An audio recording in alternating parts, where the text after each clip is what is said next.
few more days, right? Lost the place maybe 2-3 days ago, like at 3 p.m. Hey. It's really dim outside. Globetrotters. Oh, it is.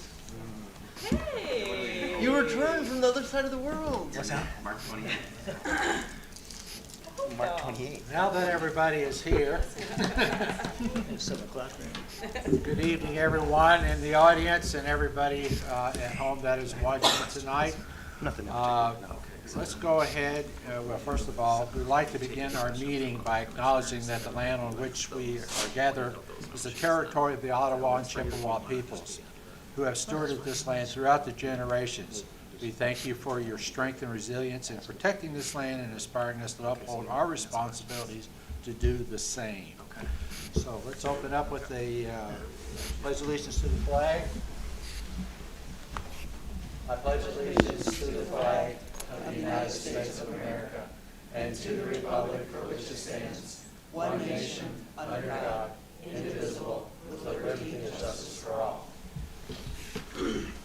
Okay, we'll start with a roll call, please. Yes, good evening, Commissioner Wilson, Here. Commissioner Werner. Here. Commissioner Walter, Here. Commissioner Treadwell, Here. Commissioner Stanley, Here. Mayor Pro Tem Shamro. Here. And Mayor Lewis. Here. Okay, we do not have any announcements tonight, so we'll get right into what our review is tonight. We are here tonight to interview nine individuals for the possibility of appointment to fill the vacancy that will happen at the end of this month. So as tradition has it, I will not be leading this meeting. I'm going to, our city clerk tonight, Mr. Maritet, will serve as MC and lead us through this process. So with that, I'll turn this over to you, sir. Great, thank you. I just want to start by stating the obvious, but I think it should be said that we owe gratitude to all of the candidates that stepped forward to serve. It takes bravery to do so. It's a public process, and not only do I want to acknowledge their bravery for interviewing tonight, but also their interest and heart for service through their interest in serving on the City Commission. And so the format for tonight, I just wanted to go through it with the commission just to make sure there's still consensus on that, and then I'll explain it to each candidate as they're brought into the room, just so it's clear to everyone. But the plan for tonight is to have each candidate come in individually. They'll have 3 minutes to provide an opening statement to the commission, and then each commissioner will ask a question of the candidate, and there will be 1 minute for their response. And we'll alternate the order in which the questions are asked, and we have note sheets for you that clearly indicate who is asking what question and when. I want to mention, of course, any notes that you take on these sheets need to be turned into me, and those are, of course, a public record, so just want to make that clear. And then I think that's it for now. Unless there are any questions, I think we can get started. Are there any public comments? There will be at the end of the meeting. Mhm. If you can just take one, you can sit down. All right. So we do have the first candidate here, Miss Willing. This is Barbara Willing, who stepped forward as well. She was the first person that we drew to participate in the interview tonight, or the first one to begin answering questions. And so, Miss Willing, I just want to mention that we're going to hold everyone to the exact same time limit. So we're asking folks to cease their comments as soon as the timer goes off. There won't be any exceptions. And you can see the countdown over here, so you can help pace yourself and your responses. So thank you again for stepping forward. And if you'd begin by giving your opening statement, and you've got 3 minutes to do so. Okay, my name is Barb Willing, and, you know, I'm an old lady, so I've done a lot with my life that you don't need to hear about, all of it good, though. I also have 10 grandkids, so you know that I did some really good stuff. So anyway, I want to use my time here today. As you all know, I served you a lawsuit, and I'd like to discuss that because it's going into summary disposition next week, okay? So here is the bond that you passed for the sewer. Okay, it's all in order, 30 years. It's, you know, it comports to everything, the law and everything else, okay?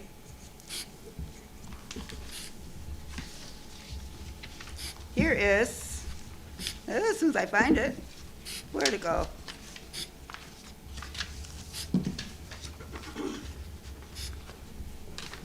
well, anyway, I can't find it right away, but I will find it.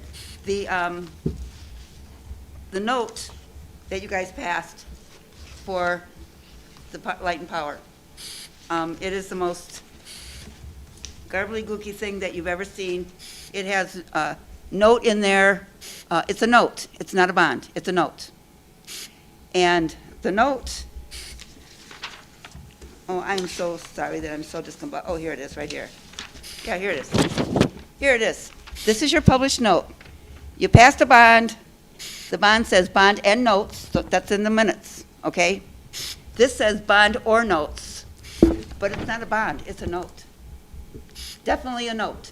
All, this is a note, this is the actual publication. This is all the times that note's mentioned in the publication, okay? Now, why is that relevant? Because in your city charter, notes can only be for 3 years. This has definitely got 35 years in it. It violates the charter. It violates state law. It violates law. By allowing this to move forward, puts you in danger of violating your oath of office. Now, I have solutions on how to fix this, but nobody's been listening to me. And they're very simple solutions. They're very easy solutions, and it saves everybody big bucks. So let's do it. I need this fixed. Whether it's a summary disposition or not, the violations of your oath of office will not go away, and that will still be an open entity if this goes forward. Now, you can have this. And if you need the bylaws, it's section 179, and it's under I, negotiable notes. Now, the Traverse City Light and Power's has one negotiable note for $3.5 million that you guys lent them, okay? It has to be paid back in 3 years. It can't be renewed because your bylaws, your charter does not allow it to be renewed, all right? So this violates your charter. It violates law because it's for 35 years.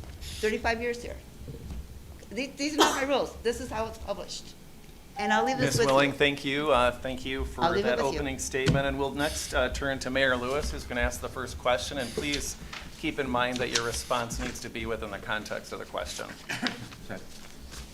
Thank you, Ms. Willing, for your willingness to consider being appointed. First of all, please give us your elevator speech, your 1-minute elevator speech regarding the importance or non-importance of the Downtown Development Authority. I've always been not contrary to the Downtown Development Authority, but I am always been contrary. I don't like TIFs, and the DDA is funded by TIFs, and I think TIFs are just plain wrong. I think when there's an overabundance of tax monies for any issue, it needs to either lower the amount of the bond or give the money back to the people.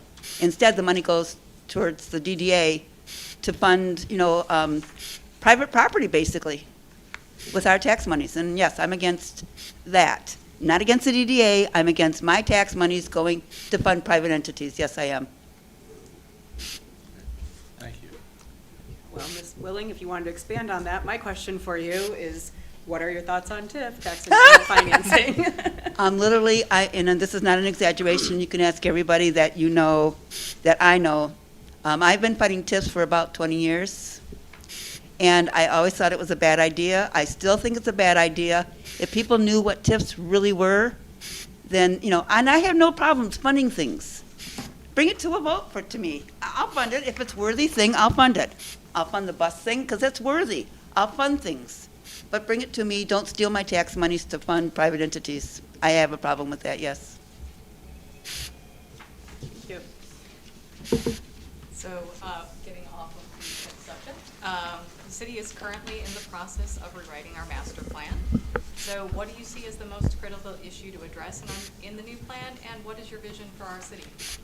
Okay, well, the old master plan had my neighborhood listed as inner city rural, and it was destroyed. Our neighborhood was destroyed when they put in sidewalks, because rural means no sidewalks and curbside mailboxes. And you put in sidewalks, it didn't enhance the neighborhood. I'm sorry, I don't care what you hear. It did not enhance the neighborhood. It destroyed the neighborhood. It destroyed the ruralness of our neighborhood, and that was the master plan. So you violated the master plan. So why bother going forward with a master plan if you're going to violate it anyway?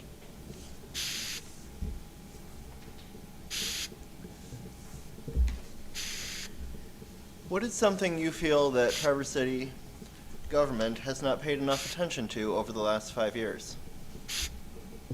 Really?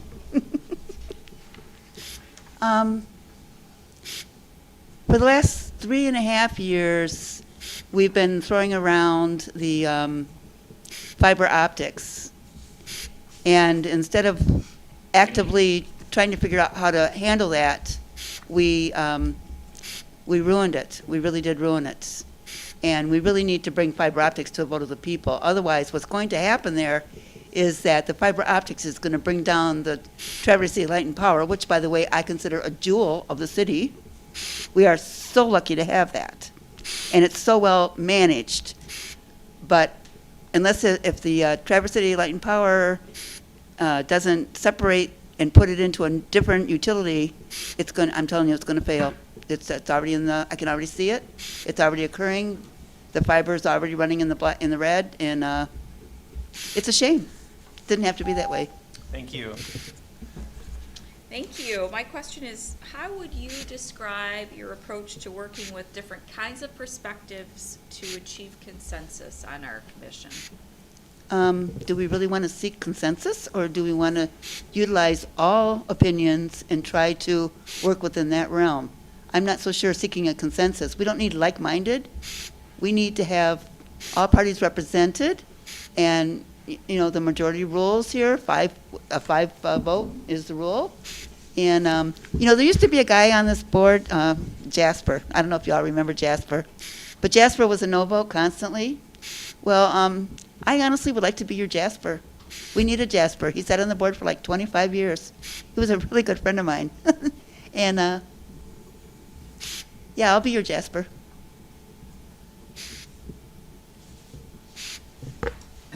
Next question is, the current city commission has a strategic priority that states we will view all of our goals and actions through the lens of climate impacts. Do you support this strategic priority, and if so, what are some ideas of how the city commission could start walking the walk?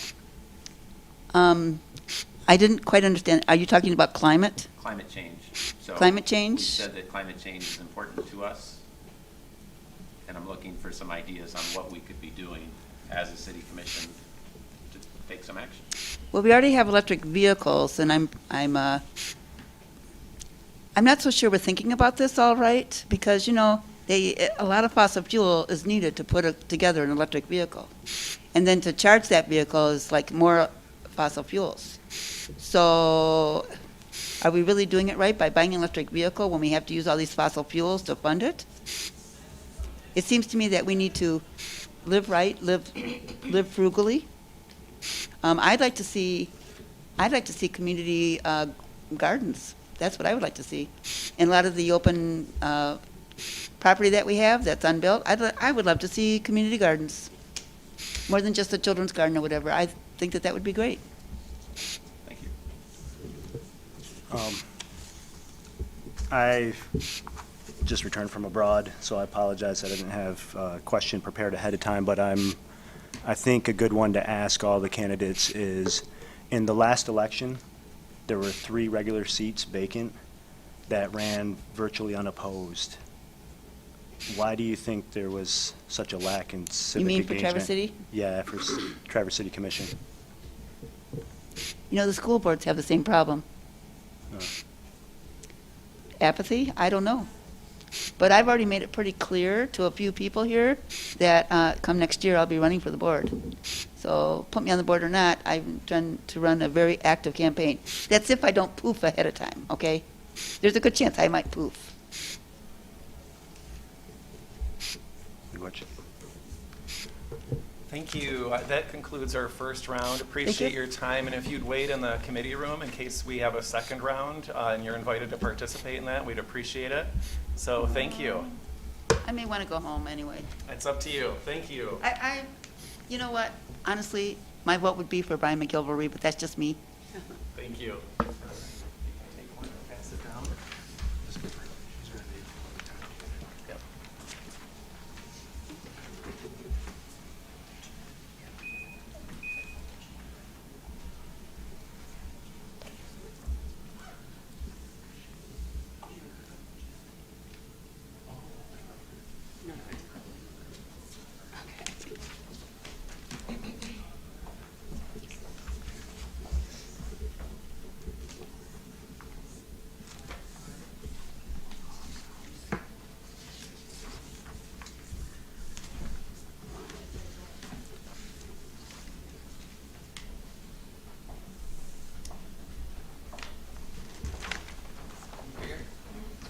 Merrick.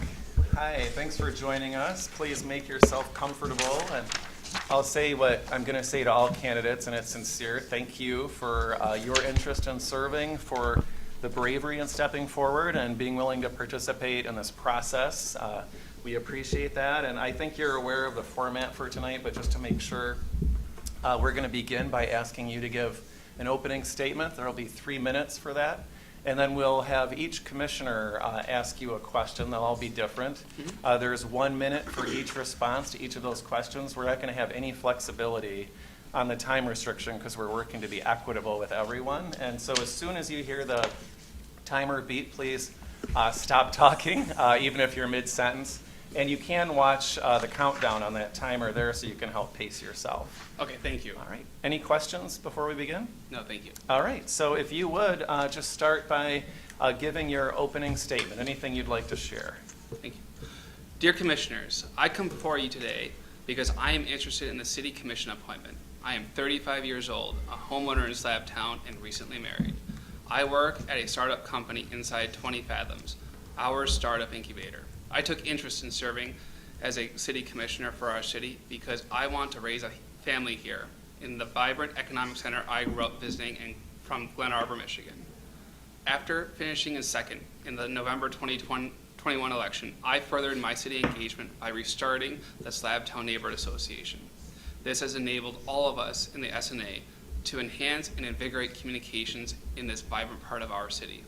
Currently, we have an updated mailing list with over 200 residents and have a general meeting attendance of regularly more than 40 people. We have hosted several city officials, including Sean Winter and Michelle Hunt. We have also come before the Commission at the October 3rd meeting to inform you of our resolutions to rebuild certain roads in our neighborhoods and to be involved in the process of the M72 Parkway reconstruction. The SNA has also requested ARPA funds to enhance our neighborhood parks. The members of the Slabtown Neighborhood Association do voice their concerns about the changing look and feeling of the neighborhood due to the short-term rental expansion and impact of changing the zoning code. I have boosted my political skills and experience by being on the boards of the Grand Traverse County Economic Development Corporation and Networks Northwest. Their overarching mission is to drive economic development in our area. Traverse City is a wonderful place to live, work, and foster a family. But with many constituencies, it benefits from skills and leadership in establishing our economic direction. Our regional businesses are struggling to attract and retain employees, while our residents are struggling to find affordable housing. The answer is to develop and evolve a pragmatic economic development policy that focuses on identifying and resolving our fundamental issues. For example, the policies approaches that I support include TCLP adopting broadband fiber, the DDA State Street pilot program, and finishing the Boardman Lake Loop. Those simple yet visionary changes enhances our community culture and makes our city all the more desirable. I want to represent the startup families who want to boomerang back to Traverse City, bringing with them their passions, skills, and dreams. Those families will fuel our city's future by putting their children through our schools, maintaining aesthetically pleasing homesteads, and building commerce. I look forward to working with you and focusing on economic development and affordable housing issues in our city. There are many wonderful and exciting things on the horizon for Traverse City. Thank you, and I will take your questions. Great. Thank you for that. And we'll then turn to Mayor Pro Tem Shamro, who's going to ask the first question. Sure. Hello, Merrick. My question for everyone is, what are your thoughts on TIF, tax increment financing? So I want to first start by saying I support our DDA, and I applaud the efforts of Gene Dorenzi and everything that we've been doing. I feel that the TIF 97 is a wonderful thing that has brought about a great revolution in our downtown district. And I feel that we need to work with our county partners and with people that the TIF has been pulling money from, whether it's NMC, the Senior Center, or other stakeholders, to find an equitable solution that will be agreeable to everyone. I would like to investigate the language of the TIF to make sure to see what our options are, and to come to a good consensus with our community, our county partners, who also benefit from having a vibrant downtown district. Thank you.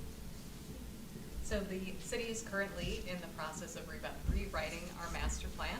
So what do you see as the most critical issues to address in the new plan, and what is your vision for our city?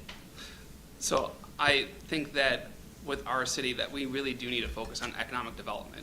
I think that an important part is that we want to bring people into our community that will create jobs and have a better tax base, and to bring their families that will also bring money into our schools. What I really want to focus on is also working to make sure that we also have great waterways and to work with our natural resources. And I want to focus on all this with our county and other community partners too.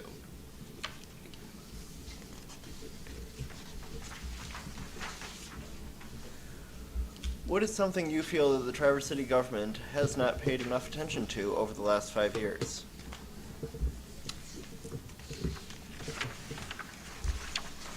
I feel like the city government should pay more attention to the short-term rental market and to having our city be hollowed out by having our affordable housing and our properties being taken over by people who want to rent out the experience that we all come to cherish in our city. I think that it's important that we get a handle on understanding that our residents may want to open up their garages or open up an ADU or own a rental market. And I think that we should want to have people that want to take care of our houses and our living spaces rather than having people rent and take up too much of what we use and what we cherish. So that's what I would want to work on in my year as city commissioner. Thanks, Merrick. My question is, how would you describe your approach to working with different kinds of perspectives on the commission to achieve consensus? So, as you've seen in my resume, I've had 9 years of working in the energy industry, and I've worked with dozens and dozens of different people and from different walks of life. And I think what I've learned from my experience in working in teams is to always be confident in what you believe in, and always do your homework, and then put forth a confident solution and being part of pushing the overall project to fruition. I think that if I had a differing opinion with someone, I would want to make sure I practice active listening like I do at Toastmasters, and be a team player and have teamwork. And if I'm not part of the consensus, that I want to make sure that I support and put forth the best effort to help out the city commission. So this city commission has a strategic priority that states we will view all of our goals and actions through the lens of climate impacts. Do you support this strategic priority? And if so, what are some ideas of how the city commission could start walking the walk? So in my background, as you've seen when I've worked in the energy industry, I do hear the concerns of climate sustainability. But what I believe is more important is that we need to focus on making sure that our partners, our industry partners, such as Sara Lee or our manufacturing partners, that they have the power, that we should be focusing on ensuring that they have the power they need, the electricity they need, and that we're not hobbling ourselves with raising rates. But if we do, we should investigate climate change and sustainability goals that doesn't hobble our business and manufacturing partners. I want to make sure that we have clean water, that we want to meet what the city residents have voted for, to be carbon neutral and to meet the green sustainability goals. But I want to make sure we do that without hobbling our partners. Thank you. The last one had an ad-libbed question. This one has a written question. Oh, and you can disregard that. So we'll ask the same questions amongst everybody. Ask the same question, please. Well, Mr. Merrick, I plan to ask everybody this, although I understand you ran in the last election because there was a fourth seat. But there were 3 vacancies that ran unimposed.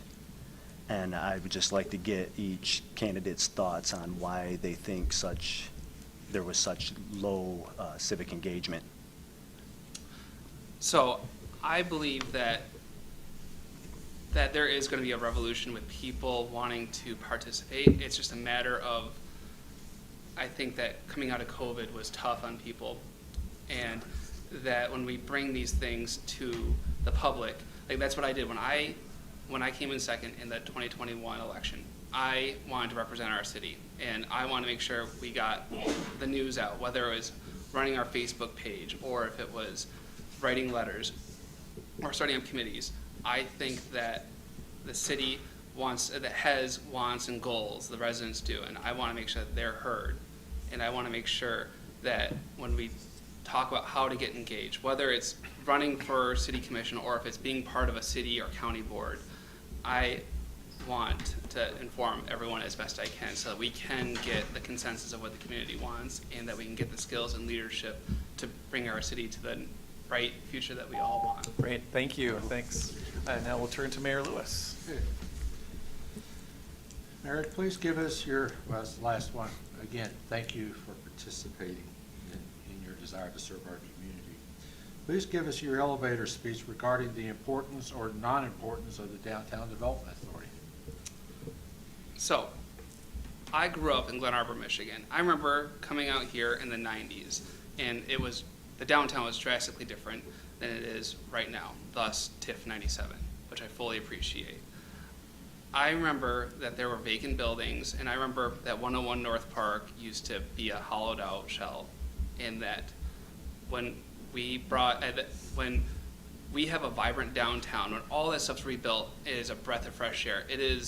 We share our downtown with 4 different counties, and that when we have a place, a nice vibrant downtown that's shining, that we bring in wonderful businesses and people that want to live and work here. And I am committed as a city commissioner to ensuring that we have a very well-funded DDA, that we have the best solutions to keeping our downtown nice and vibrant. Thank you. Great, well, that's all the questions we have for now. Thank you again, Merrick. If you wait in the county committee room in case we invite you back in for a second round, we'd appreciate it, and we'll keep you posted. So Thank thanks you so much. Thank you.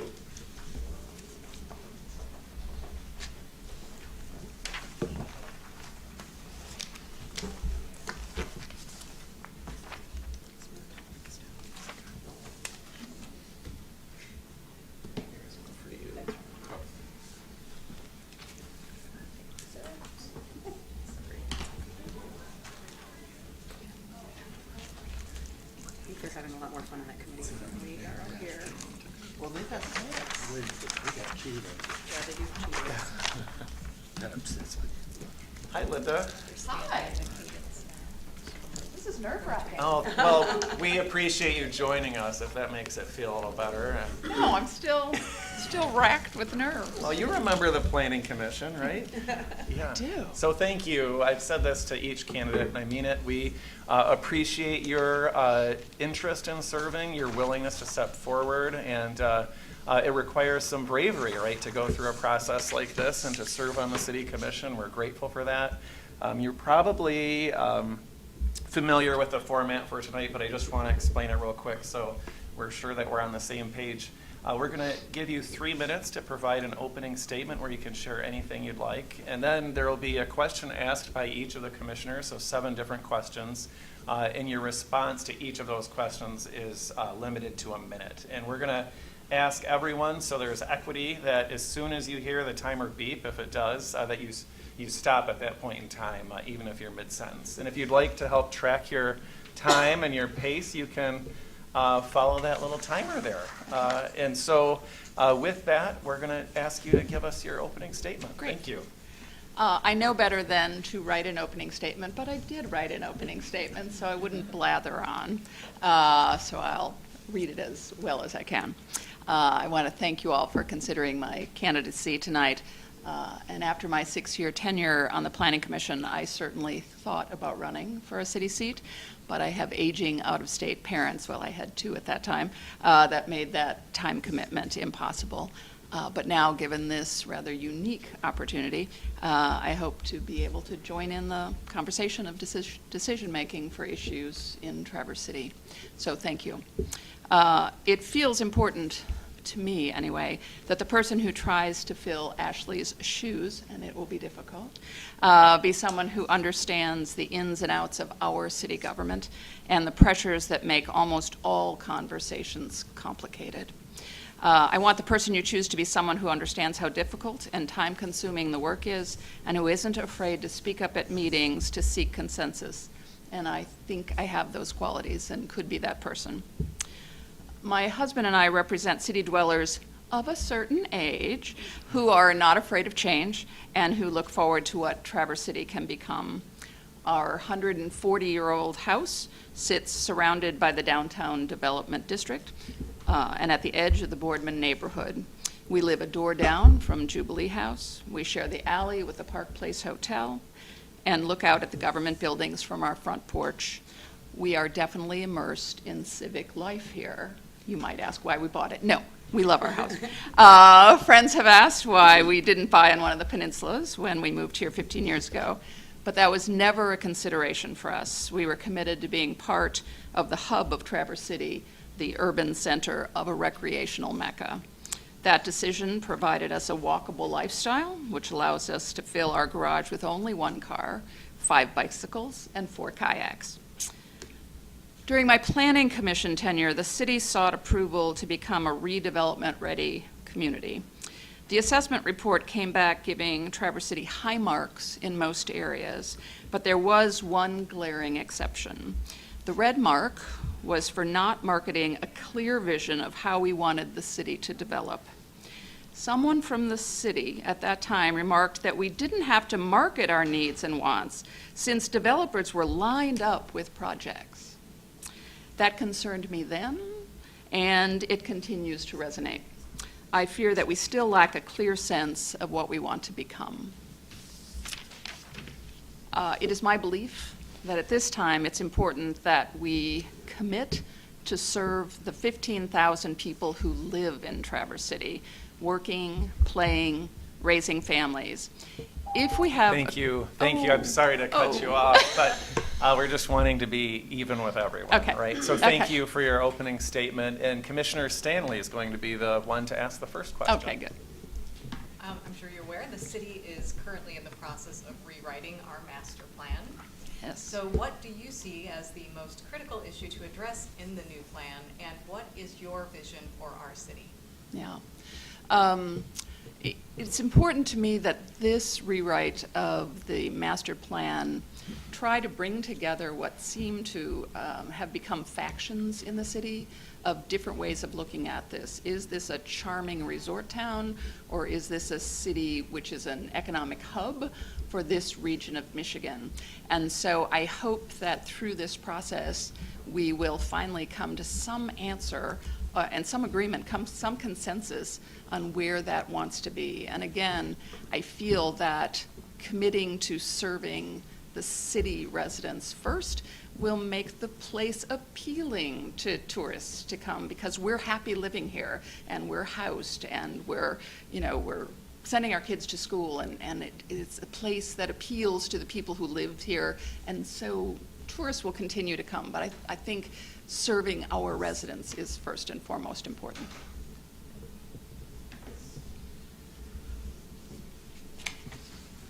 What is something you feel that the Traverse City government has not paid enough attention to over the last 5 years? I think it's impossible to do everything that we need to do. I feel like the city is short-staffed and we have short resources. I feel like we have 15,000 people paying taxes and we're expected to create the infrastructure for 500,000 people. There are people living in all regions here who want to weigh in on all of our decisions. So I think it's complicated to do everything that we need to do here. I know that housing is a major issue, and I know that it was the primary goal for the Planning Commission. I think it's one of your top goals in the City Commission as well. I think it is also a very complicated topic with many pressures that the City Commission can't control.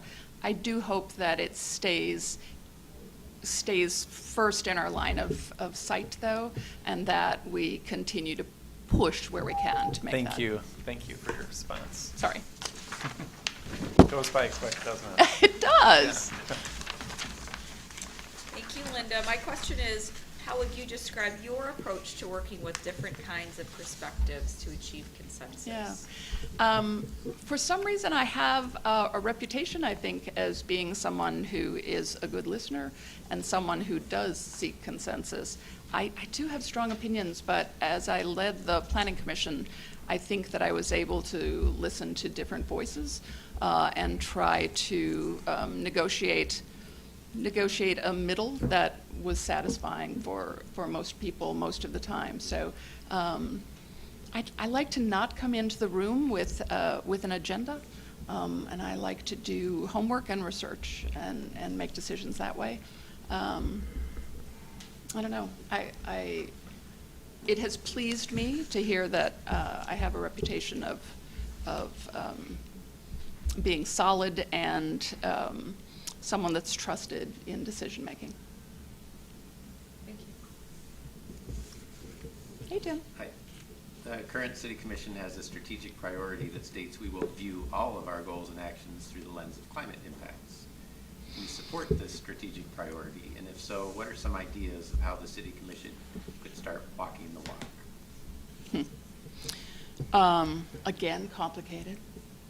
I think that some moves have been made, that the city commission has already done over the past few years that are working in the right direction.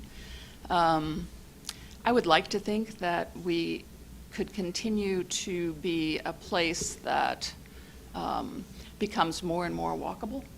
But I think the reality of how many people pass through our town to get from one place to another is something that we have to deal with.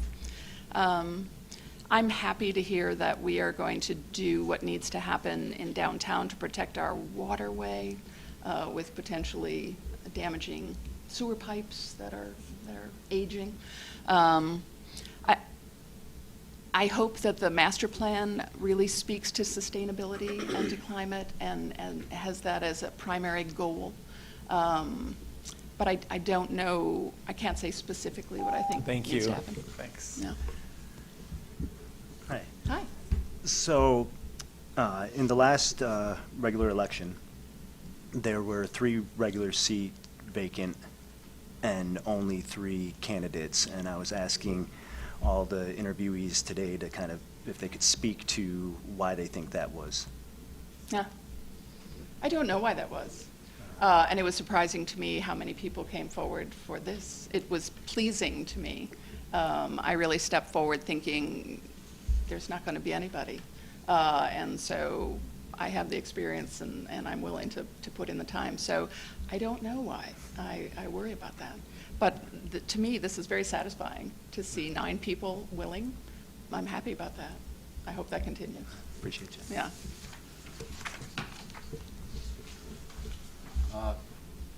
Please give me your best elevator speech regarding the importance or non-importance of the Downtown Development Authority. I'm a supporter of the Downtown Development Authority, and I'm a supporter of TIF as well.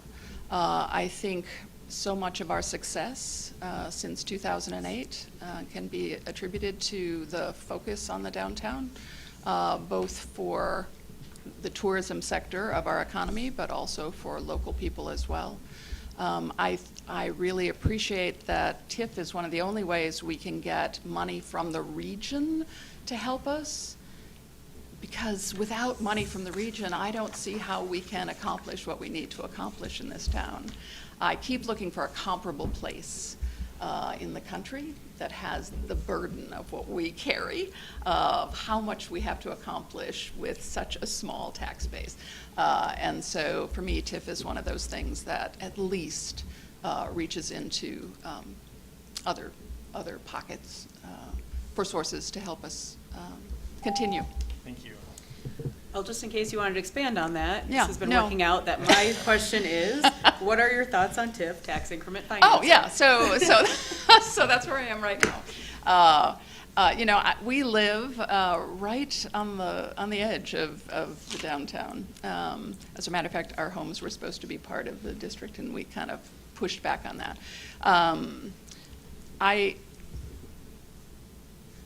I find it all very exciting what's happening, but I also find what's happening on 8th Street equally exciting, and Amy and I have talked before. I hope that this doesn't happen, but in some ways, the actual Front Street corridor has become kind of a tourist destination, and 8th Street seems to be more of a local destination. Good for us. I mean, if we can maintain both of those things, that's terrific. That's terrific. Thank you. Well, that's a wrap for now. We want to express our appreciation to you, and if you would hang out in the committee room until we're finished with this first round and the commission determines how they want to move forward. There might be a second round of questions that you'd be invited to. So thank you again. Good, thanks.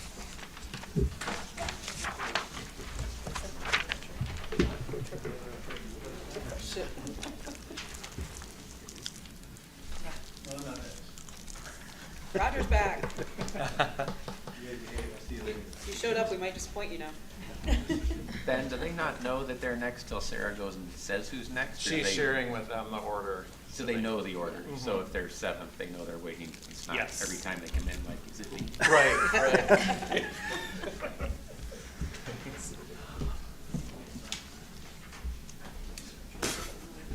Hi, Gary. Hi. Hi, you get the seat in front of the microphone there. Gotcha.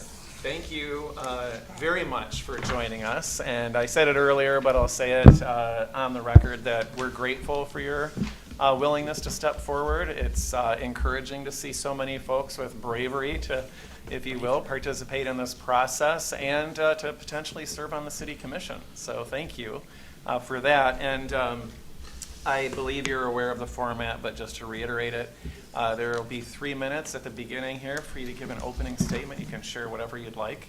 And then each commissioner will individually ask a different question, and there's a minute response time for each of those. We are being very, so we're sticking to the time limit. If the timer beeps, we ask that you stop talking right away, just so we're treating everybody the same. Sounds good. And with that, please share with the commission your opening statement. Well, great. When I practiced, it was 10 minutes, so I did my best. Thanks, everybody. Nice to see everybody. And I also applaud the great turnout for people who have applied. It's been fun hanging out with them in there, getting reacquainted with some of them. But for me, why I'm here, I'll give you 3 reasons why I think I'm a good candidate. And I can't quite see you, but I also can't read if I don't have them. So, those 3 reasons are I have experience. I also appreciate and understand the role of and the process of city government. And I'm dedicated to community service. So I'll go through those with you. Obviously, I've served with, I think, all of you in some capacity. Some of you a little bit more than others. But in those times, we've done some great things that I'm still proud of, as a city commissioner, as a planning commissioner, or even way back as a Parks and Rec commissioner. So, together we've revitalized 8th Street, which I think most people find as a success. We've improved accessibility, whether it's sidewalk expansion or crosswalks or protected bike lanes, and we've worked on housing together. So I'm particularly proud of the accessory dwelling unit ordinance, which I went through 2 rounds of that, and it was a much bigger fight than I would hope, but we still got it passed, and we see them popping up, and I wish we could do more. And along those lines, we've also expanded solar, and I'm also quite happy to see TCLMP's fiber coming into play. I was part of that way back in 2010 when it was just an idea. Excuse me. And throughout all of that, I think I've demonstrated, willingness to collaborate, willingness to compromise, and just see projects through. The second reason I think I'd be a great candidate is I understand and appreciate those public processes and what it takes and the patience that it takes. Obviously, projects never go. I got to check the time. Projects never go as smoothly or as quickly as we would hope, and so having that. It's just part of understanding as you go into things helps a lot just to keep things smooth. I'm currently serving as the chair on Brownfield, so we see that continually and regularly as projects come and don't quite move as fast as we would hope, but you understand what it takes. I'm also on the, gotta check the time again, I'm also on the land bank, and that's something I'm particularly proud of, because no one really pays attention to it, but this past year, we've actually kept 2 people in their homes that, were delinquent on their taxes, and we could make that choice, and we had policy in place, and it just reminded me of how representation matters. And I won't go into the specifics of those, but I was proud to be in the room and happy that I was in the room to help make that happen. And the last reason is just that my dedication to community service, Thank you, which I'll thank bring you. to your Thank you, Mr. Commissioner. Howe. Appreciate your Minutes are time. super fast, I know, man. it flies, it zips right on by. Thank you for that. We're going to now turn to commission questions where there's a minute of time for each question, and Commissioner Treadwell is going to kick it off. What is something you feel that the Traverse City government has not paid enough attention to over the last 5 years? Has not paid enough Yes. attention to? Phew. There's so much on your plate. That is a hard question, but a good question. I'll just go with my own neighborhood, Traverse Heights. We've invested in sidewalks in Traverse Heights, and that was a great success, but we continue to need more investment. And I also reflect back on to the corridor studies when I was a city commissioner. And Traverse Heights is the neighborhood where you get the biggest bang for your buck with public investment. So if we invest in Traverse Heights, not only does it improve that neighborhood, it also economically benefits the city in terms of taxable value.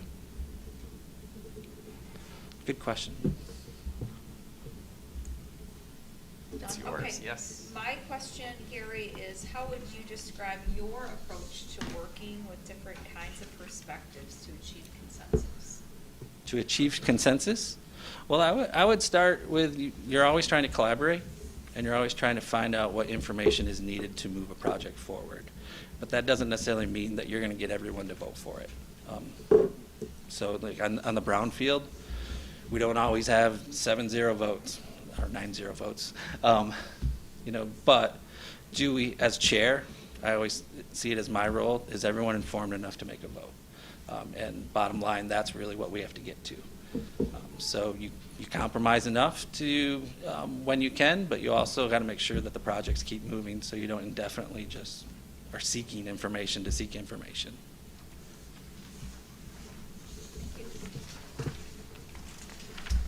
So this current city commission, as I'm sure you're aware, has a strategic priority that states we will view all of our goals and actions through the lens of climate impacts. Do you support this strategic priority? And if so, what are some ideas of how the city commission could start walking the walk? Yeah, so I do support it. I was reflecting, I figured there would be a question about climate change, and I remembered that I was actually helped start the environmental board, student environmental board at NMC back in the early 90s. So I've had 30 years of kind of at least being aware, if not working directly on climate change. We are doing a lot in some regards, but walking the walk means making sure that that filter is there. So, expanding solar, as I mentioned, expanding our efficiency. I remember, it's been a while since I've looked at it, but the efficiency study to improve the efficiency of our buildings, I think needs to be looked at. And then constantly finding new ways to what it means to be combating climate change. So, I think the bottom line is it's an economic issue for the long term and for the sustainability of the city. So it makes sense. Thank you. Tough in a minute on that question. In the last regular election, there were 3 regular open seats for the city commission and only 3 candidates that ran unopposed. And I've been asking interviewees for their thoughts on that and why they think that was. Interesting. I remember that, but I also remember when I ran, there was 8 running. So I think a lot of it comes down to timing, and just as someone who has run, who has considered running, who considered running for that election, a lot of it is timing and people's circumstances and where they are. So I don't see it as a concern unless it's repeatedly like that. I was just recently visited Marquette, and as a city geek, I looked up their commission, and they have a vacant seat, and then they have like 4 20-year-olds. on their commission. I was kind of like, what is going on in Marquette? I know they're as active as Traverse City. Why isn't the seat filled? Why, So I think sometimes you want to see the pattern. So I guess that's the only way I can really reflect on that is if that continues and if we start having seats that aren't filled, then you have to really be concerned about it. But that 3 people signed up for an election and one time, I'm not too concerned. Excellent. Thank you. Right on time. Gary, please give us your elevator speech regarding the importance or non-importance of the Downtown Development Authority. Of the DDA? Yes. I think the DDA is vital to the economic region. I can't remember, don't quote me on the number, but in terms of its physical space, it's 3%, 5% of the county, but it's 22% of the economic impact or something crazy like that. Basically, it's where we get it drives the economics of Grand Traverse County, and I think so investing into that regionally and having a regional investment into it is critical. The individual policies or structures of how we do that, I think that's always up for debate, and we should always be reevaluating that.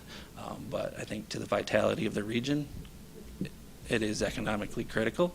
And furthermore, just culturally, when people think of Traverse City and they say it's their home, I like to imagine, like me, they think of downtown. I had to finish my notes there for a minute. All right, so first person not to have to say this to you. What are your thoughts on tax increment financing, TIF? On TIF. Yes. I mean, I'm on Brownfield, so we use a lot of TIF, and I'm very familiar with it, and also support the DDA. And TIF is, it's a policy decision, and it's a way to, for us, we've used it effectively as a way for regional, investment into downtown and investment into brownfield sites and things of that nature. I think it gets a bad rap sometimes because of some of the things that happen elsewhere, but Grand Traverse and downtown TIFs are very conservative, and in a way it's actually very clear in terms of the policy that it sets out, because you're voting on you're setting what it's going to be spent on, and you know that, and you can measure it as you go forward. So in a way, it's actually a really good way of budgeting based on that revenue that you hopefully raise with those investments. Thank you. Mm-hmm. So you are aware, I know that the city is currently in the process of rewriting our master plan. So what do you see as the most critical issue to address in this new plan, and what is your vision for our city? All in a minute. Wow. Well, I think with any master plan, and I was a part of the renewal, and the original rewrite in 2012, is you're setting the vision and the roadmap for the next 5 years. Most likely the most 10. You don't usually redo them completely in the first 5 years. So I think that's critical, and so that's why I'm supportive of the process and the big public process that is involved, hearing from more voices, and hearing from the voices that don't typically get heard. My vision, Traverse City is great. It's why we live here. It's why we invest in it. It's why we are involved in community service. We want to see it continue to thrive. So, for me, that's what I want in a master plan. Do I see a path that continues to build off of our past success and adapts to the future needs that we have? 3 seconds to be. All right, well, that's a wrap. Man, that was fast yeah, and long at the same time. Zoom, zoom, zoom. Thank you again. Thank you. And if you, Gary, would stick around in the committee room, we may have a second round of questions yet tonight, and you might be invited to participate in that, so we'd appreciate it if you'd stay. We got a good poker game going. All right, Sounds like good it. luck. Sounds Good so luck. fun there. Sounds like a party. Sounds lively, right? We need Cheetos. Cheetos. But no cheating in poker, right? Right. There you go. Get the orange dust. No, but my bag got a little rained on. It's still peppermint. They're just a little softer now. I don't mind no peppermint. I think that's a very reasonable request for a good birthday. Cheetos.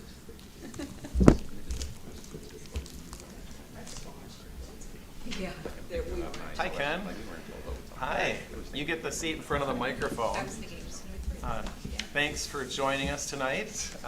We appreciate you stepping forward. We've been saying this to every person that the city, we really appreciate your bravery and willingness to raise your hand, participate in this process, and potentially serve on the city commission. So thank you for that. I'll go over the format for the interview, but you probably know it, but just to make sure we're on the same page. You'll be given 3 minutes to give an opening statement where you can share anything you'd like with the commission.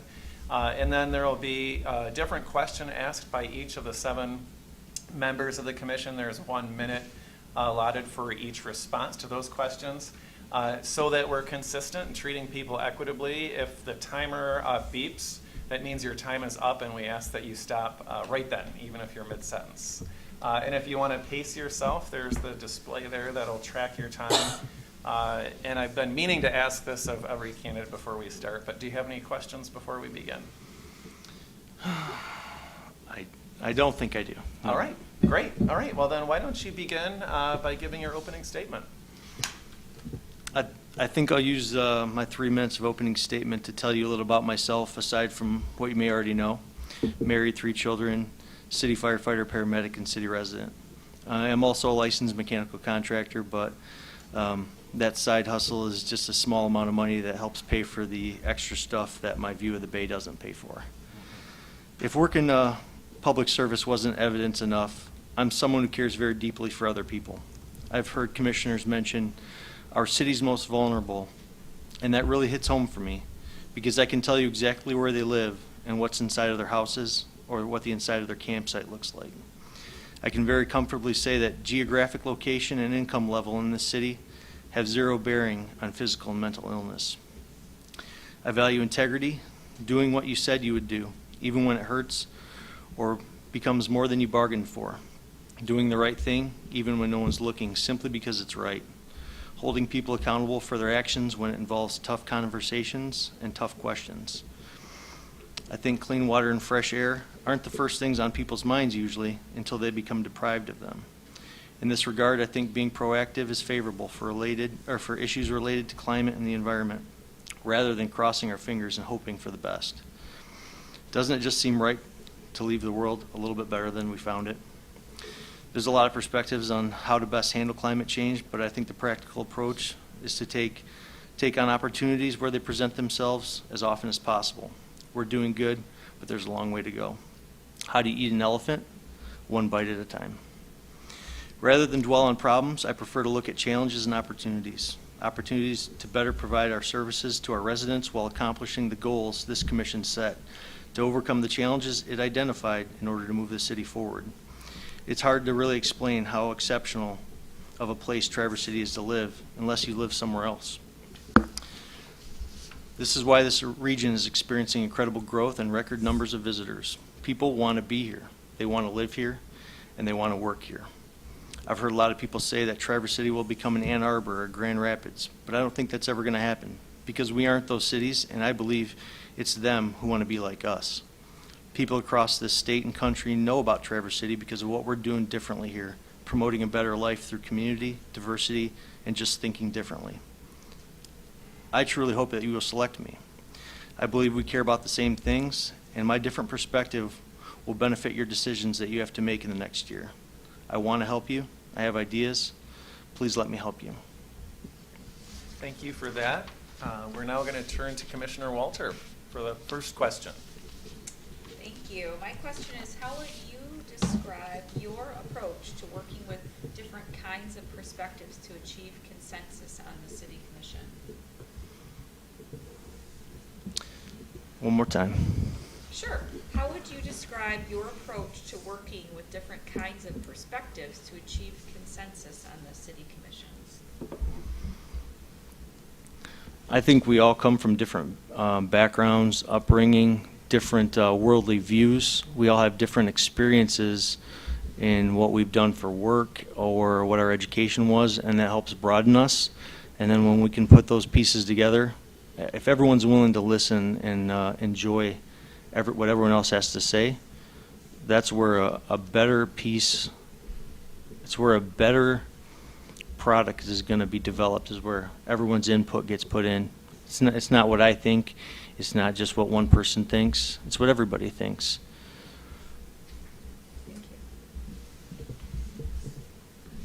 I've got the next question, and it gets back to your bites of the elephant. And the question is, the current city commission has a strategic priority that states we will view all of our goals and actions through the lens of climate impacts. Do you support this priority, strategic priority? And if so, what are some ideas of how the city commission could start walking the walk? So some of those bites of the elephant, what could they be? Yeah, bites of the elephant, that's it's big task can only be accomplished through small steps. I brought this just because I thought it was kind of cool. I just got this in the mail the other day. I'm sure many of you did too. We're all DTE customers. Shows what your gas usage is compared to other houses like yours. Light and Power has a grant incentive program for low energy usage lights. I love that kind of stuff. I've been in a lot of houses in Traverse City for what I do for work and then my side hustle. But there's a lot of old furnaces. People have the opportunity to upgrade those to high efficiency. DTE has rebates. I hope the city could apply for grants to encourage people to do the same, so that it's one little bite. That's one example. That's great. Thanks.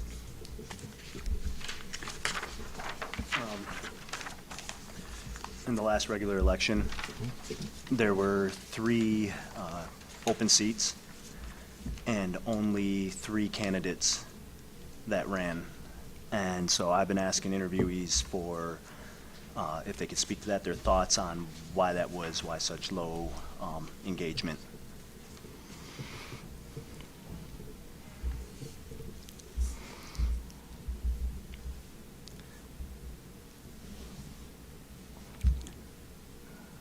I feel like this is cheating, but I was talking to some people in the other room who've actually run for commission before, and they said that it is an incredible time commitment and a financial commitment, and there's a lot of meetings with different community groups, and raising funds was the biggest thing. Like, nobody wants to ask people for money.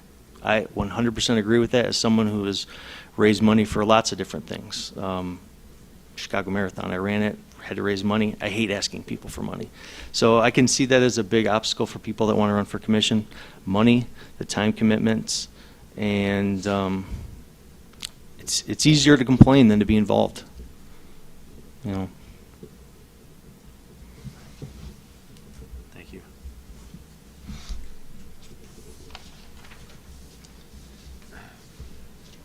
Would you mind giving us your elevator speech regarding the importance of, or the importance or non-importance of the Downtown Development Authority? I was fiddling. I heard DTA, and repeat that for me. I'm sorry. Try it one more time, and I'll clear my voice too. Please give your elevator speech regarding the importance or non-importance of the Downtown Development Authority. I believe it is important. I wasn't here when the DDA was formed and the first TIF zone was created. I don't know what Traverse City looked like then. I've seen historical pictures of Traverse City, and I've heard that it was a dying downtown. And it's truly, to go from what people have told me was a dying downtown to what it is now, it works.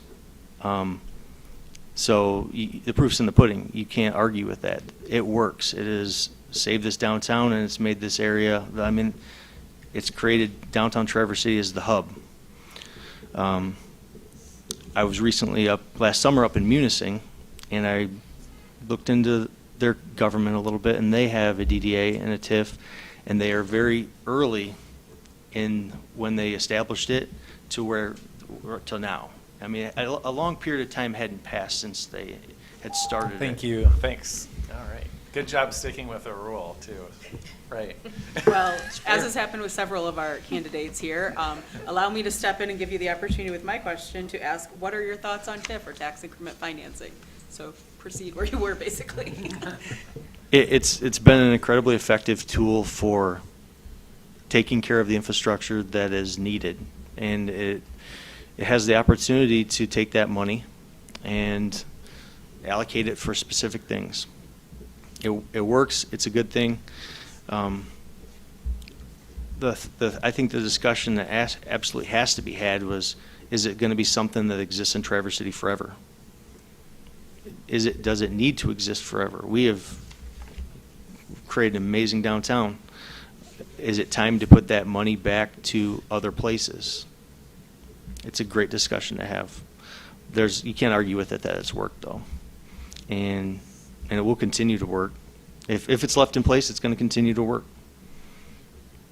How would we fund those things that, when they started the TIF, it took money away from certain things? How can we replace that through other mechanisms and keep the TIF? So the city is currently in the process of rewriting our master plan. So what do you see as the most critical issue to address in the new plan, and what is your vision for our city?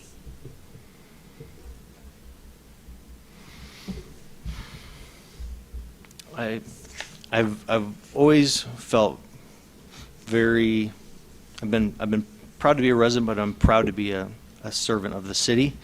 And I think we have great services, and I would like to see those extended to other people. So I really wish the city could grow. I wish that we could access land in other areas to allow us to grow and continue to offer those services to other areas. But as far as the master plan goes, I like it. I think it's doing a good job. It's interesting. It's slow, but it's working for the time being. What is something that you feel the Traverse City government has not paid enough attention to over the last 5 years?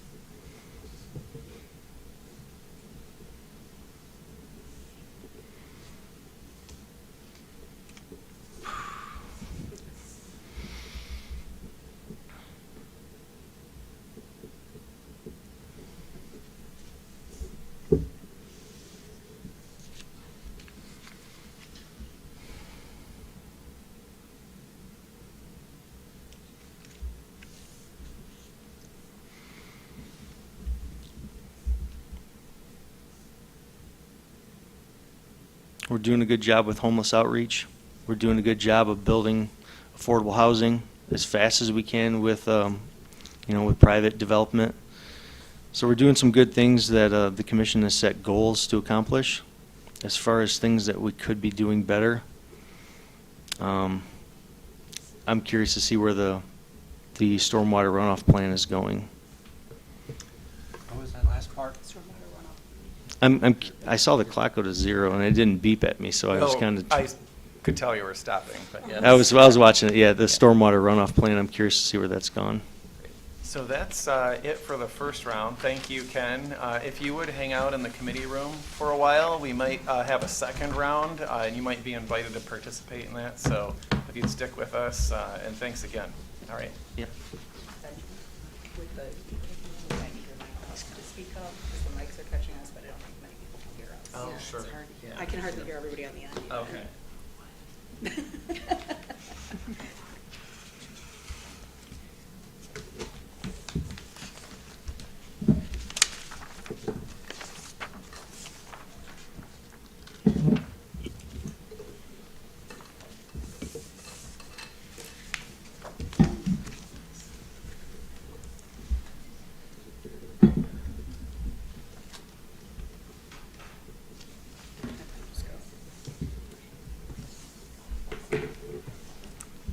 Hi, Gretchen.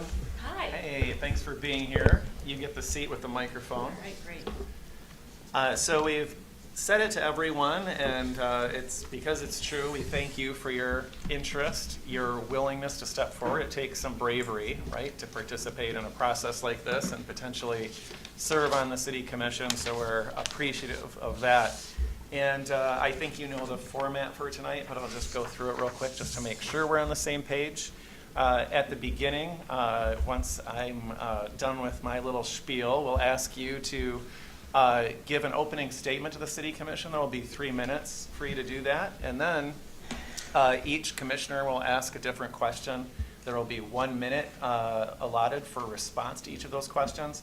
When your time has elapsed, the timer will beep, and so that we're treating everyone the same, we ask that you cease speaking right when that beeps. And then before we begin, I just want to ask you if you have any questions of us. I do not. Okay, and then just a pointer, a pro tip, if you will, you can watch that display to see how much time you've got left.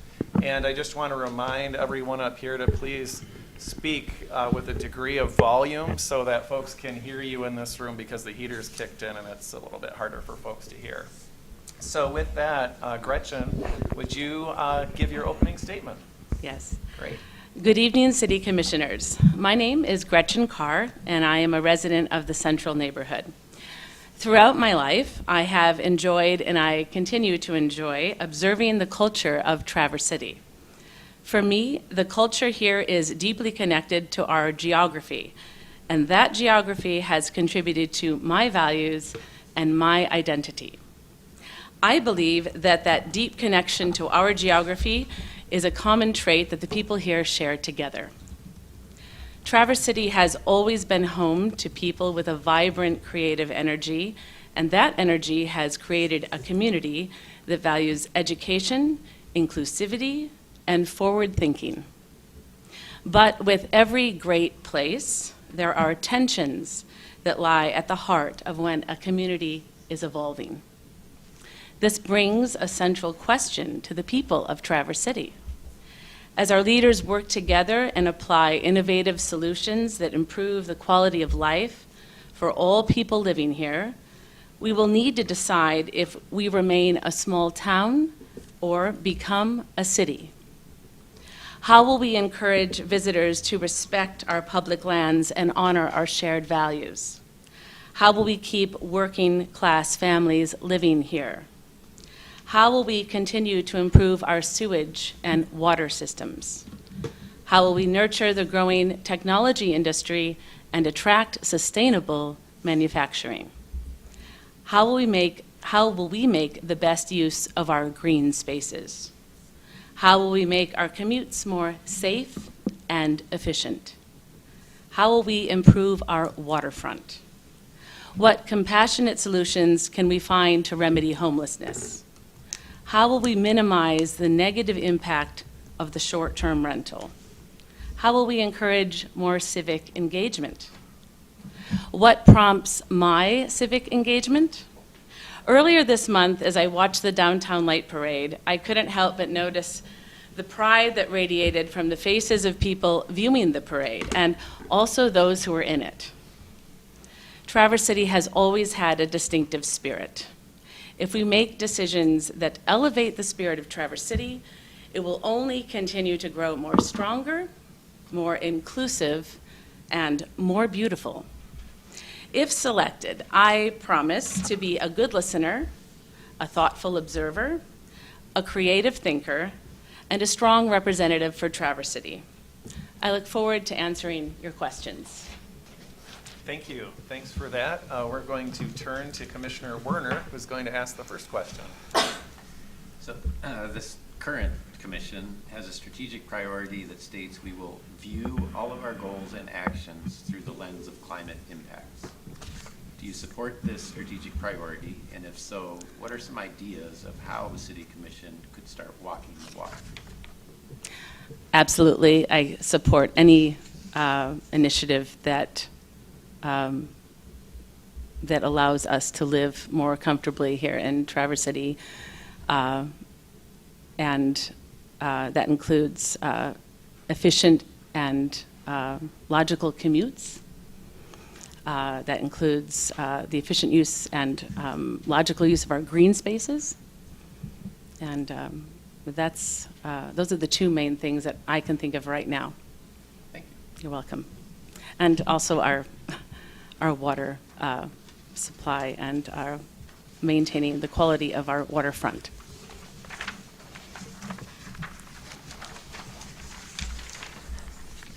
Right.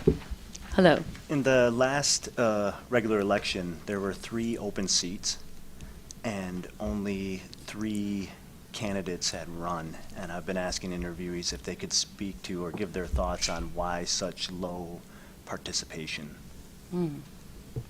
I thought about running. I thought very seriously about it. And at the time, I was pursuing another project in my life that required more attention, and that project is over. And now I have time and attention to devote to public service.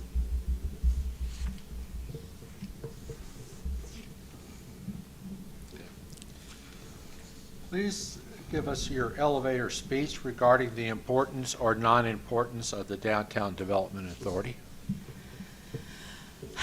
I think the downtown has really improved in the last 20 years. I've enjoyed watching the evolution of downtown Traverse City, and I support anything that the Downtown Development Authority does. I think the most recent public input that that the Downtown Development Authority invited people to offer their input about the riverfront scape. I thought that was a great project.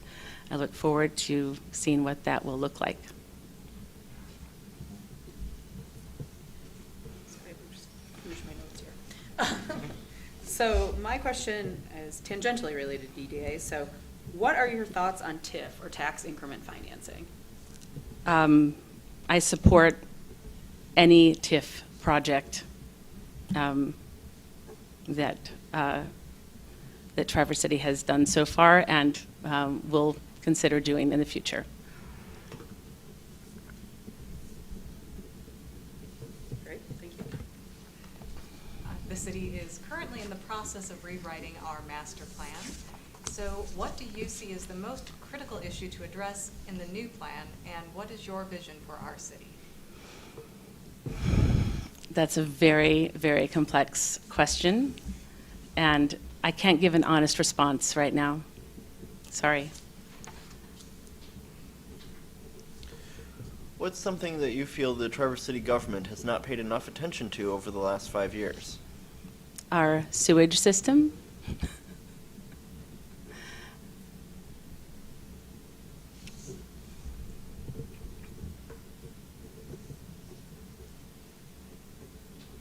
My question is, how would you describe your approach to working with different kinds of perspectives to achieve consensus on the city commission? To listen to them and truly understand where they are coming from.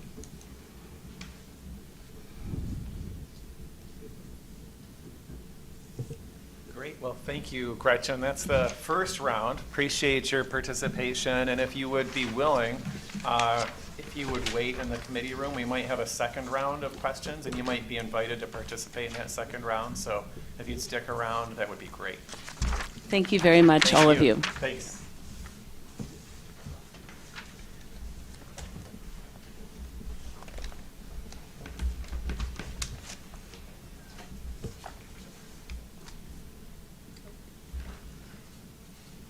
I'll get there. Yeah. Okay. I was going to grab it back. Thanks. 1 minute's barely enough time for the answers, let alone us to take the notes. Oh, yeah. Moves along quick. Yeah. I can't write that fast.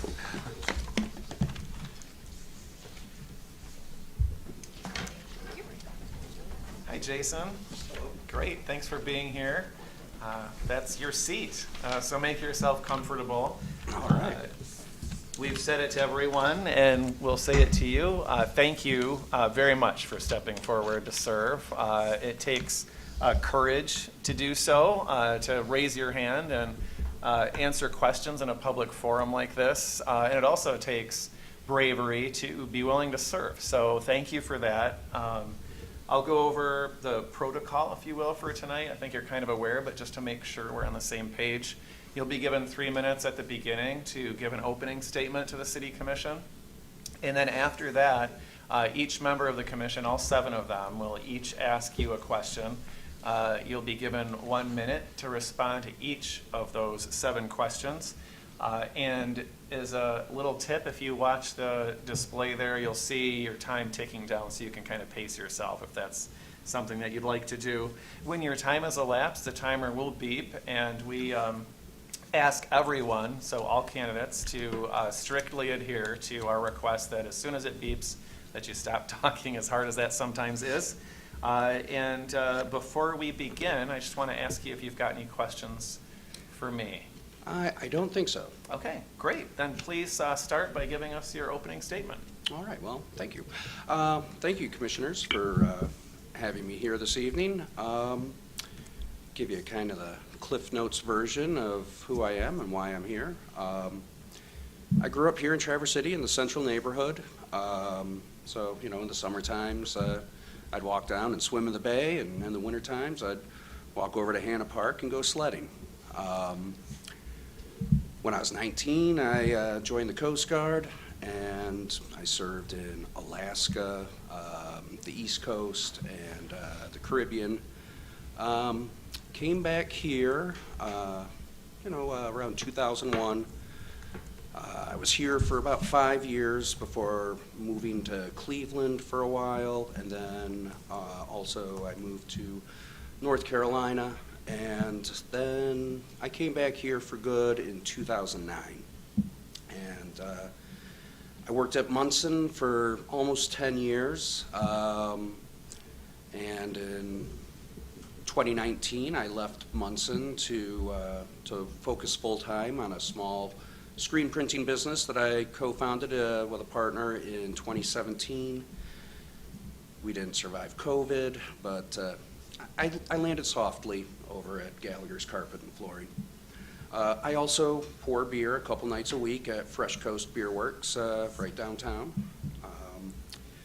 And my main interest in applying for this appointment is I really care about this community, the people in it. I would like to address housing issues and employment issues, but not the traditional employment issues that we normally think of, more a lack of staffing, you know. I hear every night that I work, I hear from visitors to our area, what is going on? Why is everything closed? I thought this was a fun place to be. I spent a lot of money to come here, and I'm not having a good time with everything being closed.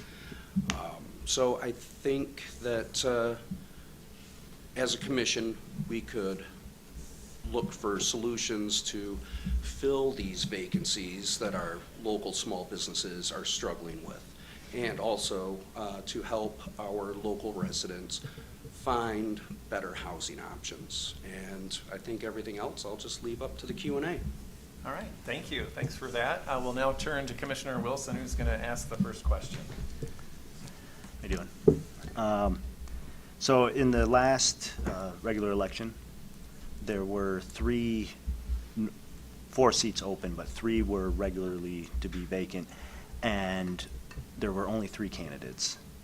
And so what I've been asking is if each interviewee could speak to their thoughts on why such low engagement I see in our community. Low engagement, well, to me, that would, I can only speak for myself, and I just know the past year's been incredibly busy for me. And now things are finally slowing down, evening out, and I'm finding myself with more time. So as to why there was such low engagement citywide, I can't really speak to that, but I know for myself, I was just incredibly busy, especially these past 2 years.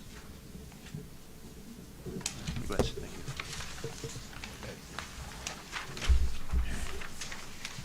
Okay. Please give your elevator speech. Look, I'll say it in a minute. Please give us your elevator speech regarding the importance or non-importance of the Downtown Development Authority. Downtown Development Authority, I think, is critical to where Traverse City finds itself right now. You know, I think back to the days when Brian Crow was first hired, when downtown was tumbleweeds, and the Grand Traverse Mall was where all the growth and economic activity was happening. I remember being a teenager and, you know, my neighbors would pick me up from Mount Holiday and drive me back home. And they always insisted on driving down Front Street. And I would always say, well, we can just take the Parkway, it's faster. But he would always say, no, look around, boys, because this town is dying, so look at it now while it's still here. And I think, I'm glad that downtown has thrived. Thank you. So my question is tangentially related. What are your thoughts on TIF, or tax increment financing? Well, you know, I have a rather basic understanding of TIF. From my understanding, it is a funding mechanism to promote development and economic activity in blighted areas. So, yeah, I think there's some parts of the city that could benefit from TIF. Great. The city is currently in the process of rewriting our master plan. So what do you see as the most critical issue to address in the new plan, and what is your vision for our city? Oh, that's a big one. How much time do we have? You know, I think when it comes to economic development in the city of Traverse City, we have to think about who are we serving here? Are we serving the year-round residents who live and work in the city and make this city a great place to live? Or are we catering to more short-term solutions? And I'm more interested in longer-term solutions to keep this city a great place for people to live, work, raise families. What's something you feel that the Traverse City government has not paid enough attention to over the last 5 years? I would think that would be housing. I have always lived in the city limits. Well, I take that back with a 2-year exception. When I've lived in Traverse City, I've always lived in the city limits, and it gets harder and harder for people to live in the city. And I would like to see the commission foster an environment where the people who actually live in the city, who work in the city, can live in the city.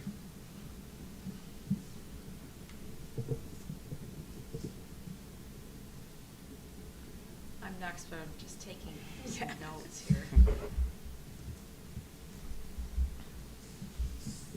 Thank you. My question is, I'd like you to describe your approach to working with different kinds of perspectives to achieve consensus on the city commission.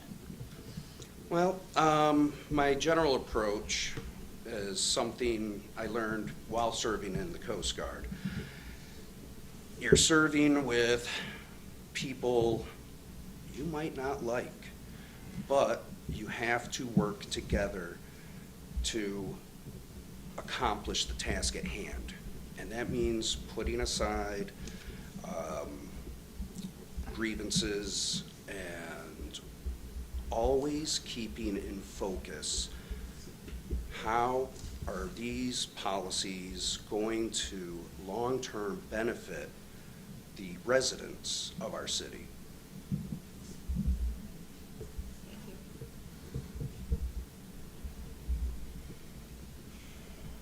Sorry, also taking notes. Thanks. So I think I'm the last first question. The current City Commission has a strategic priority that states we will view all of our goals and actions through the lens of climate impacts.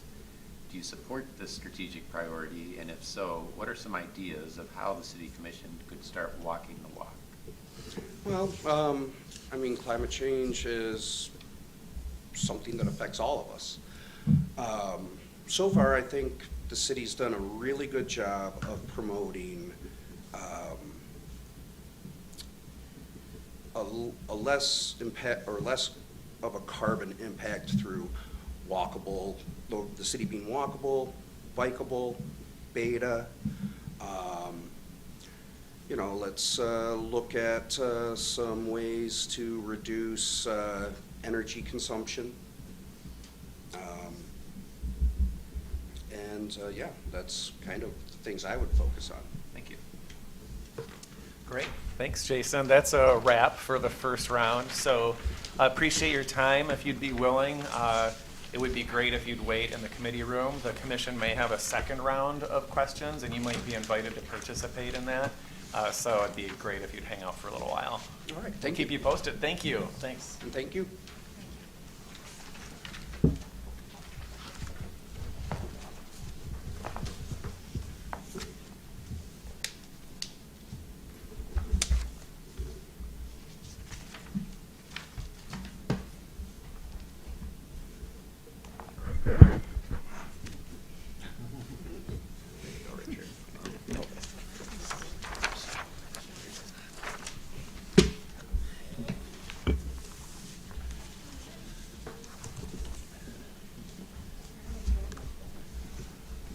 Hi, Caroline. Hi. There's your spot, so make yourself comfortable. I thought I was going to be standing over there. I don't know. We thought it'd be just like if you're at a commission meeting. You're sitting up here with your colleagues, right? And then we can all see you easily, which is nice. All right. So thank you. We've said this to everyone. We appreciate your willingness to step forward and serve. It takes courage, bravery, all of those things to participate in a process like this. And then if selected, it certainly takes those things to serve on the commission, and so we thank you for that. I'm going to go through the protocol for tonight. I think you know it, but just to make sure we're all on the same page. At the beginning, you'll be given 3 minutes to provide an opening statement. You can share with the commission anything that you'd like. And then we'll shift to each of the 7 members of the commission asking us a different question, and you'll be given a minute to respond to each of those 7 questions. When your time has elapsed during each of these questions, the timer will beep, and we just ask that you, once you hear that beep, that you stop speaking immediately, as difficult as that can sometimes be. But that way we're treating everyone the same. And you can, of course, watch this little display here to track your time and pace yourself. And then before we begin, I wanted to ask you if you have any questions for me. No, I do not. All right, great. Well then, let's kick it off. And if you'd share with the City Commission your opening statement. So, good evening, Honorable Mayor Lewis and Commissioners. I'm honored to be here tonight to help you and the community get to know a little bit more about me. Some of you know me a little bit, but I don't think I'm very well known in the community, despite the fact that I live here. I'm a born and raised Yooper and landed at NMC. Best little community college in the country, I'm telling you. I was a RA at West Hall. Chet Janik was a dorm supervisor at the time, if that takes anybody back. But I qualified for scholarships while I was there, and that's how I paid for my college when I graduated from MSU, and I later got my master's degree. But I was one of those kids that had to pay for everything by myself. And so it was a great start here, and I loved living here. So my first real job, thanks to NMC, was in Lansing. I was with a political consulting firm, and then I was appointed my next job to work on nonpartisan Senate session staff. And what's important about that is that amount of trust that goes with being on a nonpartisan staff, because you have information that comes from both parties. And that was an honorable thing, I think. Learned a lot about public policy on Senate session staff. I went to work on Senate communications staff, and my role there was to work with the policy staff to enable communications in the legislative districts with the legislators and the constituents so that people could understand what we were talking about. We had some really complex issues like, you know, parts per million, air particulate matter, and what you're going to do when you clean up your LUSFA fund, and what the next qualifying property would be, use for the property would be. So those kinds of complexities. And then I had the best job, which was working for the Michigan Municipal League, where I worked for 17 years. Worked as a lobbyist there on behalf of local government issues like electric deregulation. We were there to support Traverse City Light and Power, defending their rights. And then I was manager of field operations, and as you saw on my resume, I worked with 104 different communities in northern Michigan. So I know all kinds of challenges that we're facing, and then I also work directly for communities in department head role and manager role. So elected official role is the only one I haven't done. I have worked on commissions. That's kind of what I want you to know about me. Great, thank you. There we Thanks, go. Thanks very much. We're going to now turn to the questions that are going to be asked by each of the commissioners, and Mayor Lewis is going to kick it off. Caroline, Mr. Mayor. please give us your elevator speech regarding the importance or non-importance of the Downtown Development Authority. Ooh. The DDA is important to the health of our downtown businesses. By capturing those TIF funds and keeping them in the Downtown Development Authority district, we can help to reinvest and to help keep that cohesive community, you know, make sure that the facades are upgraded, that the infrastructure is nice, and that they've got the support that they need to thrive in our downtown. When I lived here before, it was a lot of mall, not much downtown. Well, the curveball we've been throwing some of our candidates here is, my question is, what are your thoughts on TIF, or tax increment financing? Oh, I love TIF. I mean, it just captures that increase, right, from where the regular tax capture is to begin with, and then whatever the increase is in that district, they just get to keep in that district and dedicate to that district instead of spreading it out elsewhere. And so I love it. I think it's a great tool for communities. I think it works well across the state. So that's my opinion. Great, thank you. The city is currently in the process of rewriting our master plan. So what do you see as the most critical issue to address in the new plan, and what is your vision for our city? Well, I went to the master plan thing, and the multimodal transportation. Most critical, boy, I just can't get my head past housing. You know, how we zone for housing, and how we look at like form-based codes and things like that, and maybe open our minds a little bit more and work with some other communities on what they've done to just make sure that we've got adequate housing for the people who work here. What is something you feel that the Traverse City government has not paid enough attention to over the last 5 years? I probably have that written down here somewhere. I don't know, maybe, I think there's a lot of push and pull and pressure on this community. between longtime residents, snowbirds, and visitors. And I think we need, as a commission, to kind of get as close as we can on the same page about whose priorities need to come first. And I don't think it always needs to stay the same, you know, over the course of maybe 20 years or so, but I think sometimes you need to focus priorities on one sector more than another for a period of years to get things kind of balanced. Hope that answered that question.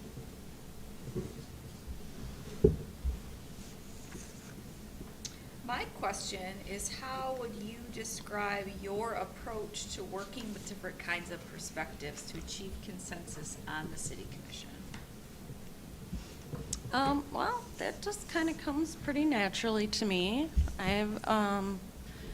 When I worked for the league, I was their liaison for Fire Chiefs Association, Police Chiefs Association, Parks and Recs Association. I mean, you just listen respectfully. You appreciate what you learn from the other perspectives. Those different organizations and groups that you interact with often have more insight from residents than we might. And so you can learn a lot that way. So just in always approaching it respectfully. And the better you know people, I think the easier it is to be respectful with each other and to not, kind of turn a cold shoulder. Thank you. Just in time, how about that, right? So my question is, the current commission here has a strategic priority that states we will view all of our goals and actions through the lens of climate impacts. Do you support this strategic priority? And if so, what are some ideas of how the city commission could start walking the walk? I do. I'm not well versed on a lot of climate change, but I guess just, every decision that's made, you look at it, is it improving where we're at regarding climate change? Is it status quo, or is it making it worse? So the impervious pavers on a tiny project, on a small project, just one small thing.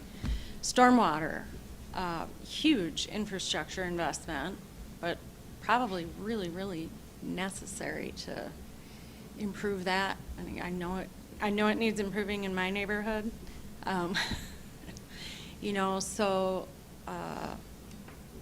I guess just every single, like the policy says, through the lens, every single project. Thank you. Mm-hmm. In the last election, there was 3 vacancies, 3 regularly scheduled vacancies, and those seats ran unopposed. Only 3 candidates had stepped forward, and so I've been asking interviewees if they can give their thoughts on why that is and what they see in our community as far as civic engagement. Campaigns are hard, and I think that's evidenced by how many people you got here to fill a vacant seat, right? Campaigns are a lot of work. As you know, the work, you have to be a special kind of person to find it fulfilling. It can be rough, personally. I really don't think that you're out of sync with most places. That's unfortunately, it would be nice to see more competition like we see here tonight, but it's harder and harder. Great, thank you. That's You're a wrap welcome. for this first round. So thanks for your responses, Caroline. And if you would hang out in the committee room where you've been, the City Commission might have another round of questions. You might be invited to that, so we'd love it if you'd stick around. All right. Thank you. Will too. Good thing you have that hook over there. I know, right?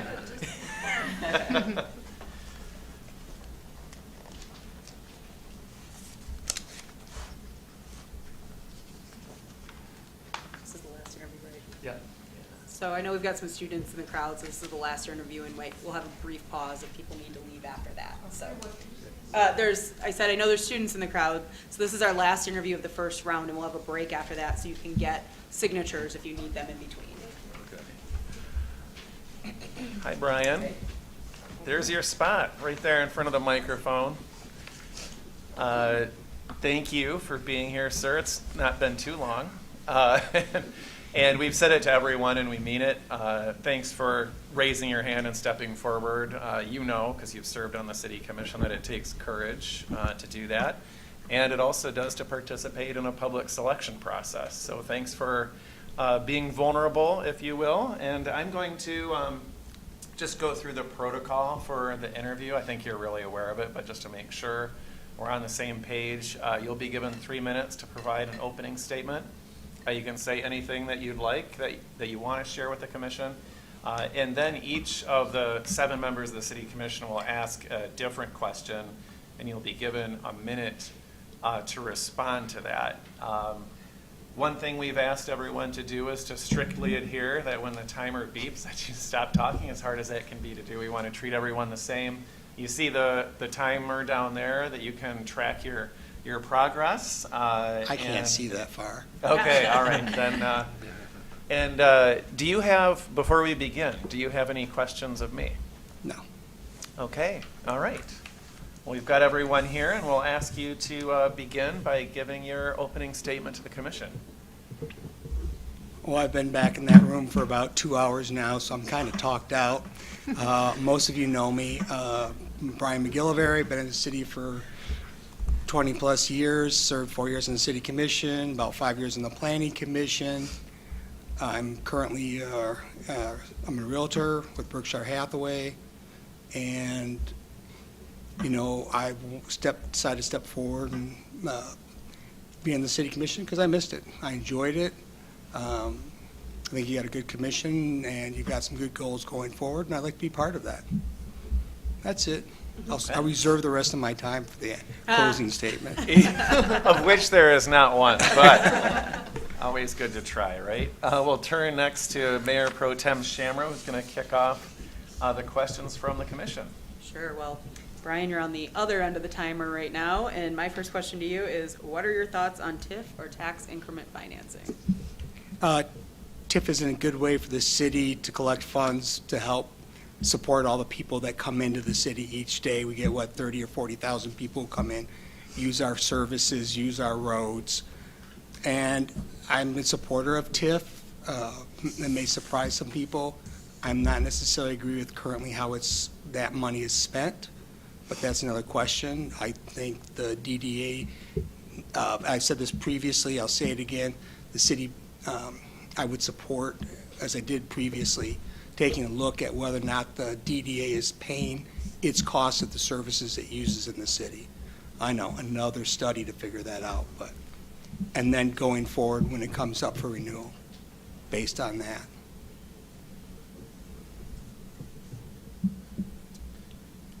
So the city is currently in the process of rewriting our master plan. So what do you see as the most critical issue to address in the new plan, and what is your vision for our city? That's a tough question to answer in a minute.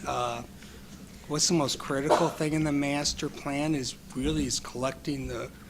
coming to some consensus among the community about what we want to do, what we want to look like going forward. It's a master plan, so I don't think you can identify one most important thing. I think there's too many different things that have to be looked at. You have to look at zoning and how it works with housing. You have to look at its impact on the environment with stormwater controls. You have to look at where we want to go or where we want to be in the next 10 or 20 years and what the steps are we need to take to get there. I think those are some of the most important things. I've been participating with the surveys. I haven't made any of the open houses. But I've been a big advocate for taking a look at our master plan for a long time. I'm glad we're finally moving forward with that. Thank you. Thanks. Not completely talked out.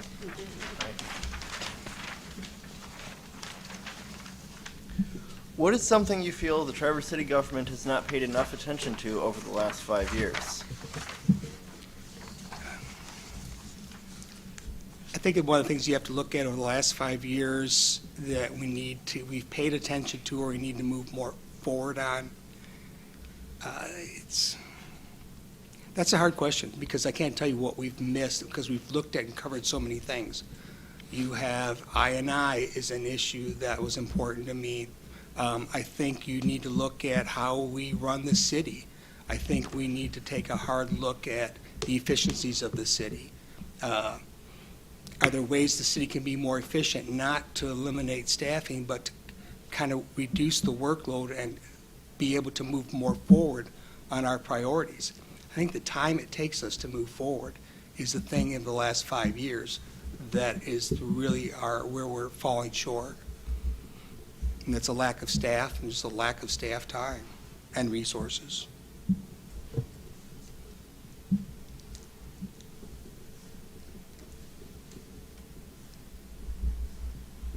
Done with my notes.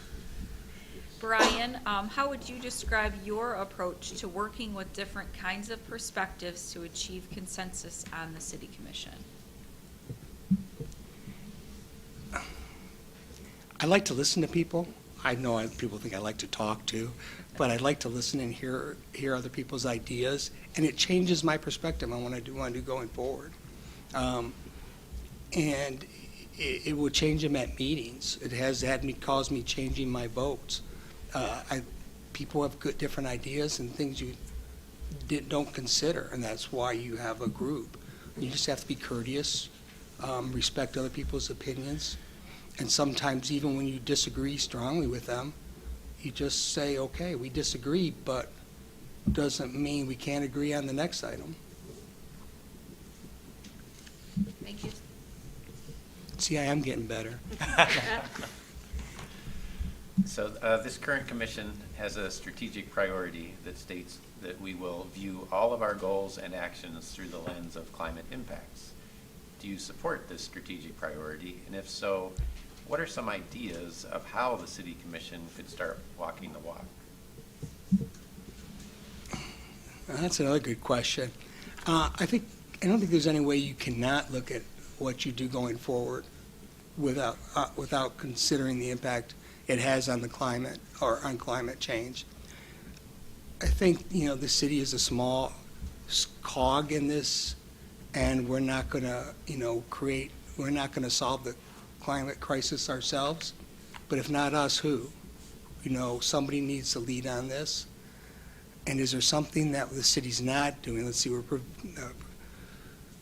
we're doing more electric vehicles. We're looking at solar power. We're addressing some of the uses. I'm not a scientist.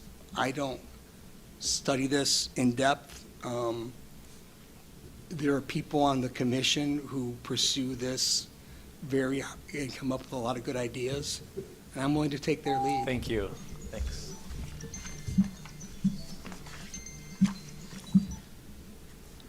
Sorry.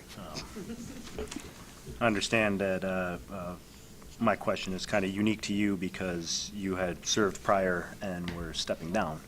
But in the last election, there were 3 full-term seats vacant and only 3 candidates that had stepped forward. And so I was hoping each interviewee could speak to why they feel there's such low interest in our community. I don't know if there's low interest, but running a campaign is a scary thing. You've got to go out and you got to raise money. You've got to ask people for money. You've got to talk to people. In a society where we don't do a lot of face-to-face, you have to go knock on doors, and that's not for everyone. But it's also very time-consuming. I stepped down or chose not to run, and not because I was worried about, I knew what a campaign was, but I had other things going on in my life at the time that I really needed to get a hold of. And the time I would have put into a campaign, plus the time on the city commission and the planning commission, all rolled into one, would have just put me further behind the 8 ball. So for me, it was a question of I need to take some time off. I thought maybe 2 years off, but I figured I could come in here now with a year. I think I can dedicate the time again going forward. Thank you. Brian, thanks for considering this. Please give your elevator speech regarding the importance or non-importance of the Downtown Development Authority. My elevator speech. Looks like we're only going up 2 floors. I think the DDA is important. I think it's an important role for the city. It helps keep the city vibrant. It helps reinvest in the downtown. Do I agree with everything they do? No. Do I think the DDA needs to be looking at taking some of that TIF money and putting it back into the city general fund to help support some of the services? Yes. I think the DDA does a lot of good things, but I don't always agree with everything. Is it important? It's a vital cog in the city. I don't think you can get rid of it. And I'm going to disagree with the DDA on certain issues, but for most of you who've met me or known me before, you know we will disagree on issues. Doesn't mean I don't value Thank your you. Here, I position. hit it just before it beeped, but your time has elapsed on that one. Thank you. Great. So, Brian, that concludes the first round. So that's sort of a wrap. And the commission's going to discuss in a few minutes how they want to proceed. We're going to ask you if you're willing to wait in the committee room. There might be a request for you to participate in the second round. So, thank you very much. Yep, Thanks, thanks. Brian. It was fun. Good. Good. So. And for the Good luck. commission, Those I. are good candidates to choose from. That's my public comment. Mr. Mayor, I don't know if you're willing, but I recommend a 5-minute recess before the commission discusses how they want to move forward. We don't do recesses less than 10, so. Oh, all right. Okay, students, why don't you come up and we'll be glad to sign your papers and you can head on home. Or unless you just want to stay and watch how all Unless you want to know the this. exciting conclusion. Hey, we haven't committed that we're concluding tonight. Okay, okay.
Okay. Okay, we are back in session after a small break. Thank you very much. See, I told you it was about 10 minutes. So anyway, with that, okay, you like to lead us into the discussion of our options at this point? Absolutely. So, of course, at this point in time, the commission could make a selection. You could choose who you want to pick.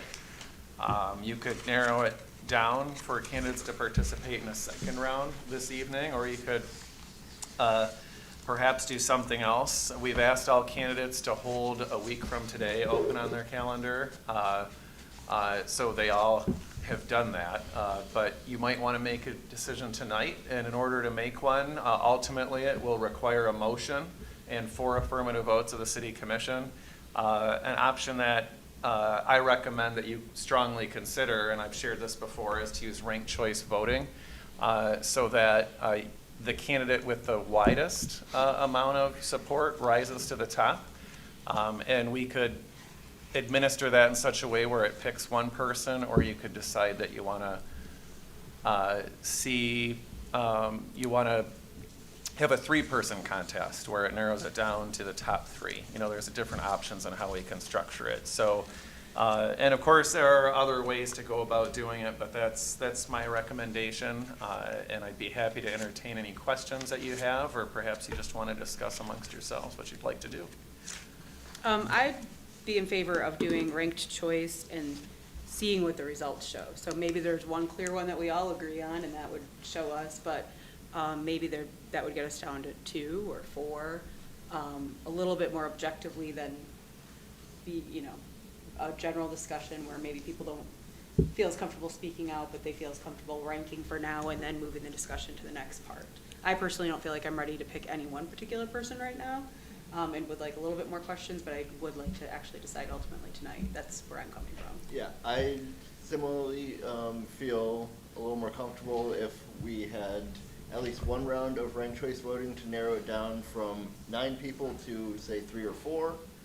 And depending on what the ranked choice voting shows, it might say that there's a clear preference for 2 candidates or for 4 candidates. Mm-hmm. And we can decide based on that, because one, we don't necessarily know collectively where we stand on the field this wide, and we might be making comments on somebody that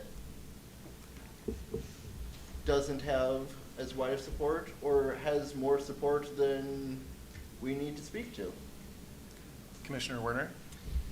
Yeah, I like the comments that have come forward, and I'm very supportive of that, and I'm sure I'm overthinking it, but I understand and I trust the ranked choice voting, and I will continue to trust it, but I couldn't explain it to somebody right here because I don't try to keep it in my head. Like if I read it again, I'm like, oh yeah, that's how it works, and I did the dessert practice one, and I get that and all that. Mm-hmm. But the overthinking it part is if/when, and I'm supportive of when, we proceed with down selecting the 3 or 4. When we have the 3 or 4, are we seeing how much support each of those 3 or 4 had and by whom?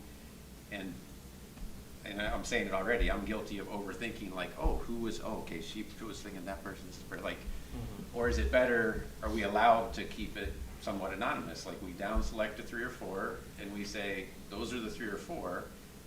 We'll know like we can see all the nitty gritty, make the sausage later, but are we comfortable just knowing these are the 3 or 4 and not over analyzing who, what, where? These are the 3 or 4, and now we're moving on to the next round. All right. Sure. So to answer your question, ultimately, as you know, the system records who voted, how they did, and that's public information.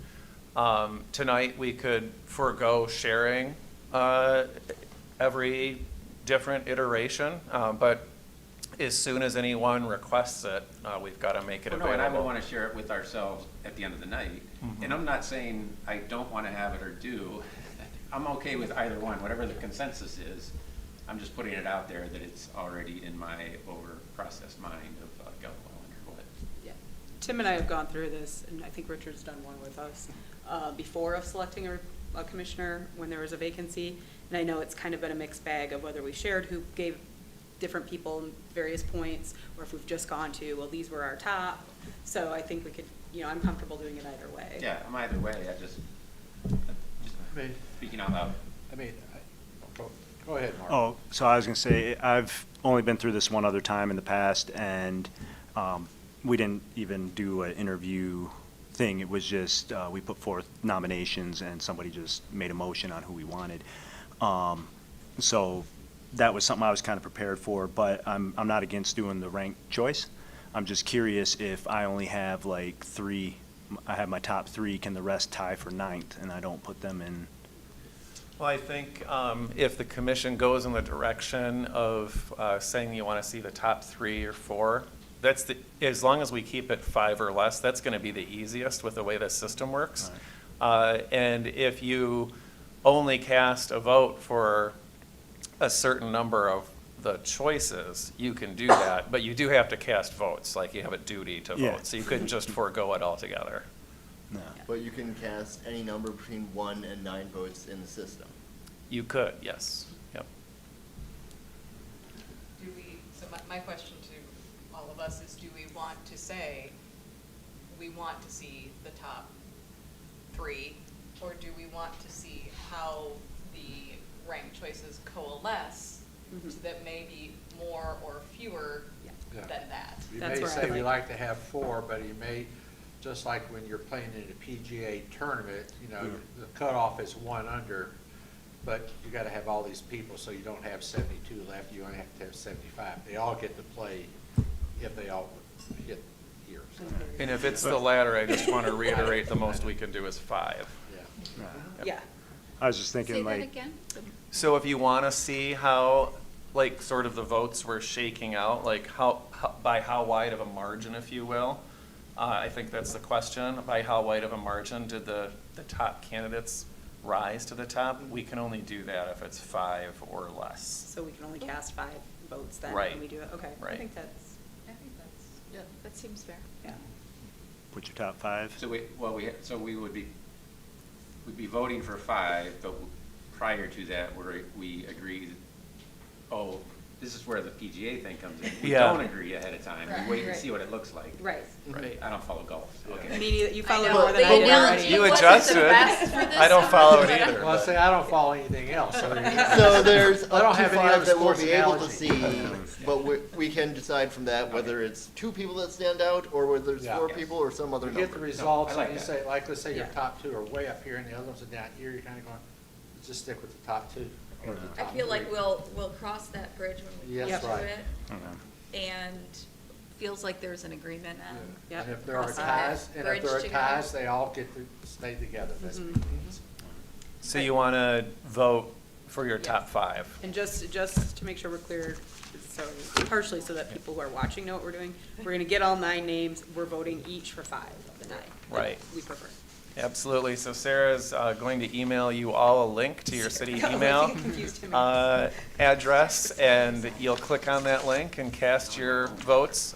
We need you to do it in a relatively quick period of time. We'll give you 5 minutes to cast your votes. If you don't need that much time, So you're that's not going great. to play the Jeopardy theme, or? Sarah, when do we get the official dessert results? We've been Yeah, that's- wondering for a couple weeks Yeah, now. I checked and it wouldn't let me check the poll For the again. public, we had a practice with desserts, which I will say speaking of the ranks, my tops weren't even in the top rank because I'm not a huge fan of ice cream or cheesecake.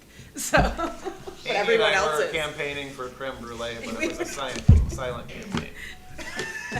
I have 3 pies in my freezer, so of course I was voting for pie. The winner of Oh, the and our dessert logins are- contest Yes. was pie. Oh, thank you. You're welcome. Pie. Pie. Burning questions. I'm a pie guy. Does it have sugar in it? Well, not everything is Sara Lee. There's sugar and fruit. Deliberation. Or do they not like GT Pico either? Oh, wait, so I'm getting online and You'll let them know when the I'm like link's looking been through emailed. my, It's out. It has been emailed. You should all have your link in your email. Get back on the Wi-Fi. oh yeah. Get that free Wi-Fi. Your voter ID is the little piece of paper on your desk. There you go.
Oh, sweet, you can watch it in real time, like.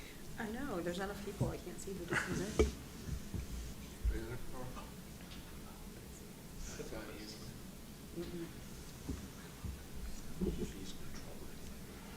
Yeah.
We broke just it. happened? We broke it.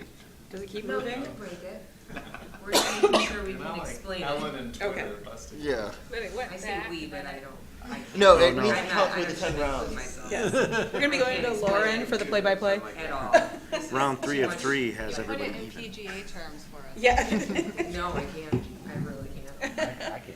It's like math and golf put Right. together. And that's nothing that I know anything about. Just for fun, we'll have you explain it then. No, so what happens is after the second round, the cutoff point's here. And they only want the top 75. Just like the electric college. That's it. Right. I get that. You know, it's top 75 plus. Whoever got the most votes still doesn't get the most votes, so. Yeah, great. You can't ring the bell. Thank you. All right, great. Okay, well, there's 3 that clearly rose to the top. Gary Howe with 57.1%. Then Linda Cobert with 42.9. And then finally, Brian McGillivray, 28.6. So it's Gary, then Linda, then Brian. And that's a second round of questions. Okay, we How ready? will we do that? We have our own random? Nope, we have it ready for you because you submitted multiple questions. So in anticipation of a second round, we've got it ready. Okay. Great. Do you want me to go in and tell them, or are you gonna go in and tell them? Excuse the rest. Yeah, I can do that. Okay. No, you don't. So those 3 are gonna bring in those. Benjamin's 3 doing and it we're right now. gonna He's ask not them. sending Sarah out of his place. That's very Right. nice. You can go get the news. All right, thank you. All right. with our deepest gratitude. Yeah, absolutely. That was hard.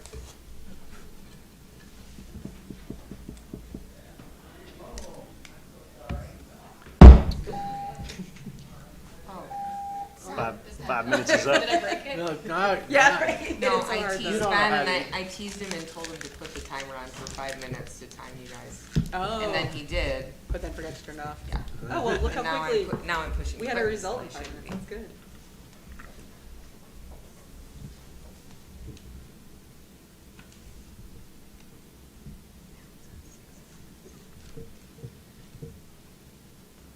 Sorry, Sarah. If you go back here, they puts it all up there. Yeah.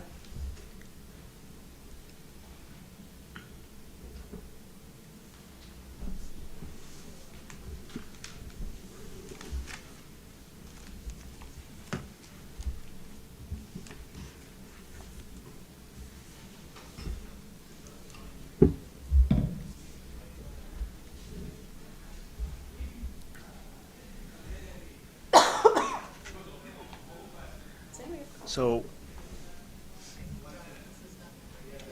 Mine neither. I was out and didn't submit my 3. And so that one that I asked, since I was able to go last, was kind of on the spot. Is it okay if I just kind of chill and let them answer the questions you guys have already submitted, or? Yeah, you can, yeah, just let me. Or do you demand I come up with something to ask? Because I could do But that. if you were interested in a follow-up question or something. Well, no, what they have, I think they have 2 sets. So they had one in case you didn't have questions with one of our other questions already on. Oh, it. I'll use that one. Okay, That's fine. there we go. You want to use the questions that we have? Yeah, sure. Sure, there was a. I respect you for putting it on the spot as it was in the first round. That would have, thinking of 2 would have broken my brain. Especially with jet lag.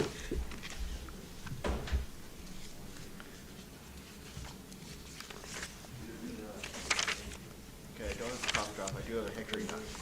That will not work, but thank you. I do appreciate you. It's roughly the same size. The river outside that window, what's its appropriate name? No, it's- Oh, yeah. I'm not gonna. Do they have hard candies over in the snack room? They have candy canes. No, actually, I shouldn't do that. My blood sugars are just leveling out. So I'm really sorry. We don't need you going off. One of Yeah, these I don't need to had- go off the it was scale. his- had to- I was like, ooh, tempted. No. one of that was it, yeah, there we go. Thank you. So we're going to start with Gary. All right. This is kind of a Mitchell will be preliminary the question. first one to ask the question, and Okay. Richard's All going to right, pass Mitch. those down. What's your leadership style? That's a Sucks to be question the of a first chief order when executive. trying to get That's everything what- else. How's your leadership style? How do your employees respect you?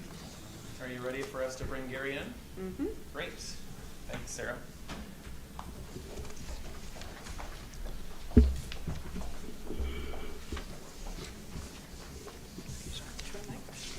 I don't know what that second one was. I can't remember.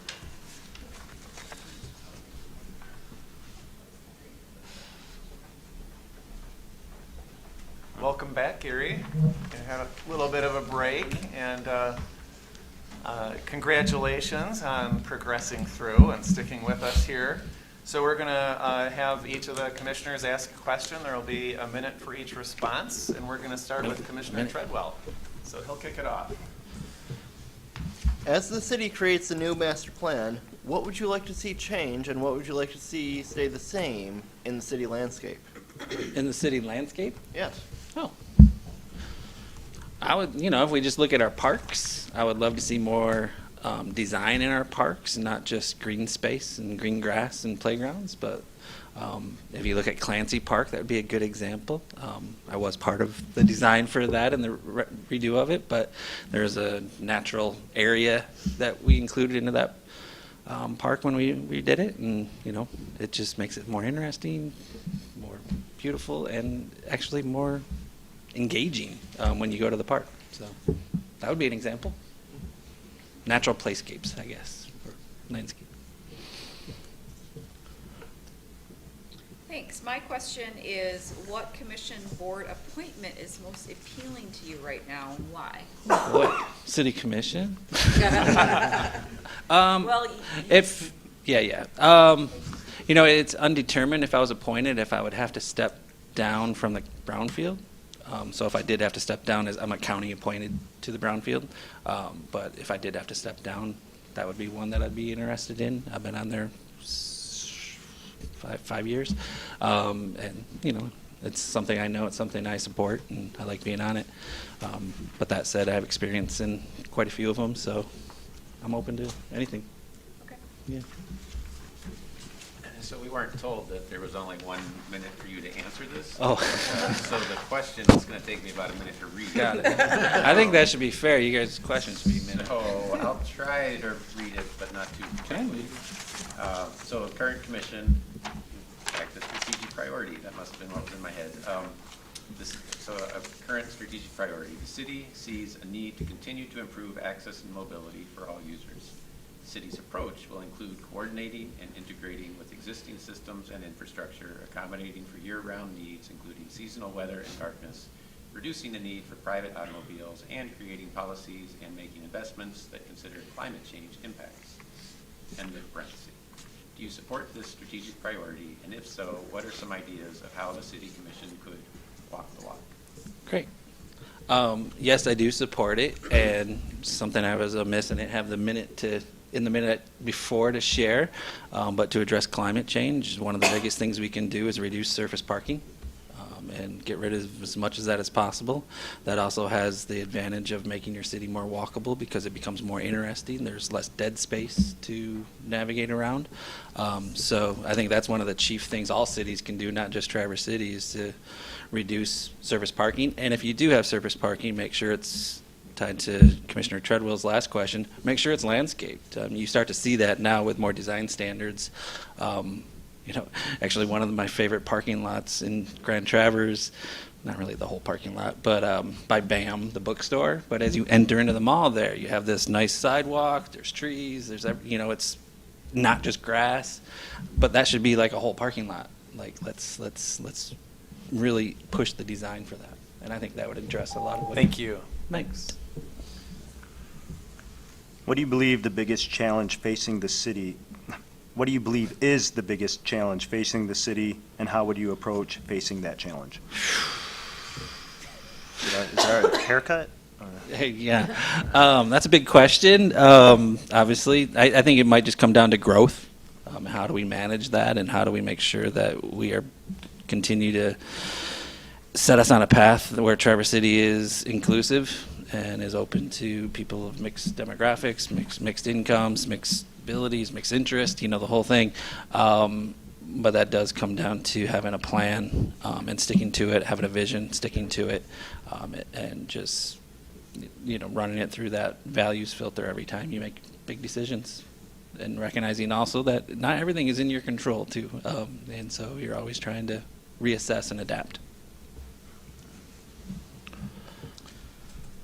What do you feel are the top 3 topics we as a city commission should have a focus for the next year? For the next year? Well, I don't want to assume because, there's things that are already coming, right? But housing for sure. Continue improving accessibility for walking and rolling around the city. And that includes traffic calming in our neighborhoods. And just, I think always you have to be conscious of economic development.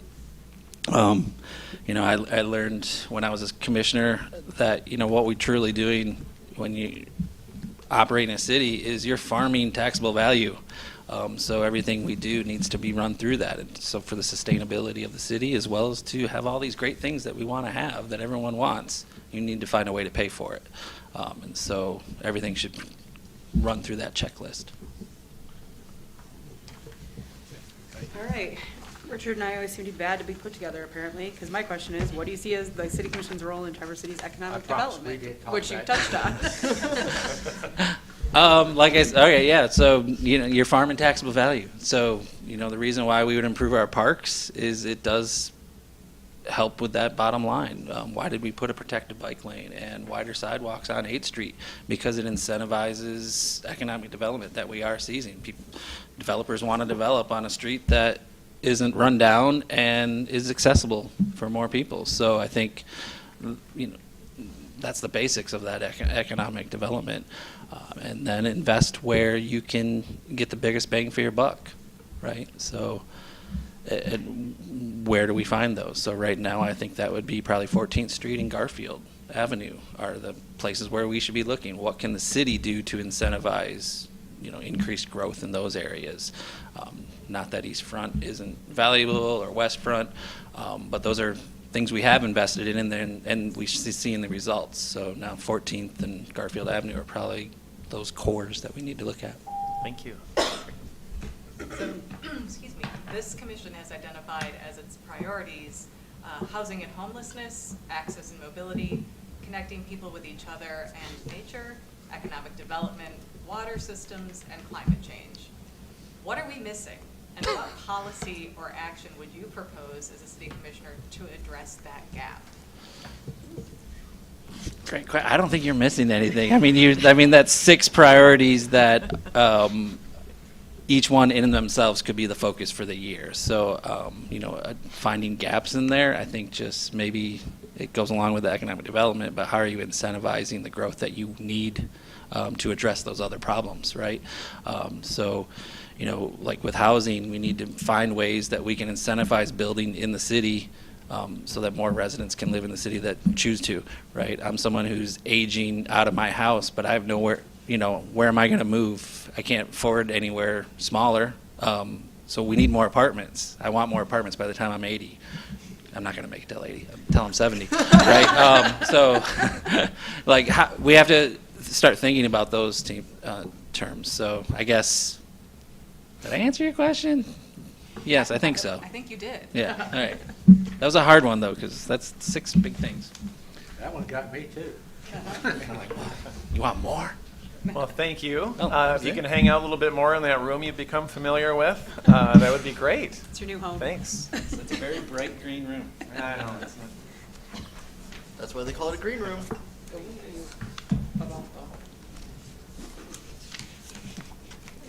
Next is Linda. All right. There's those.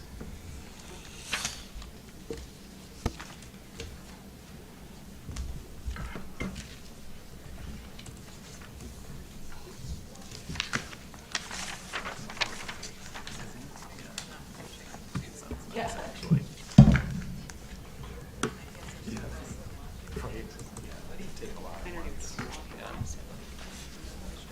Welcome back, Linda. Well, hi. Hi.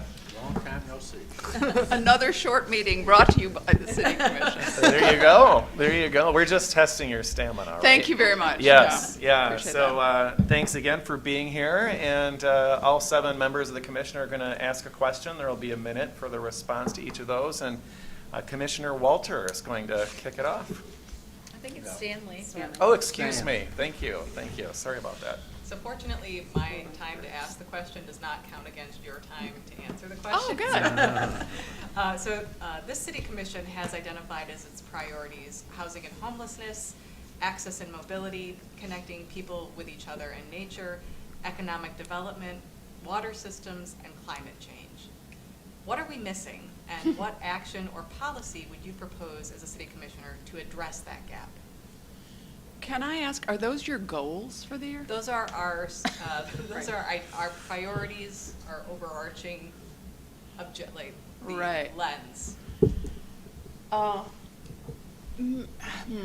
I think that when I was on the Planning Commission, we had overarching goals, 10 to 12 every year, and we never got anything done.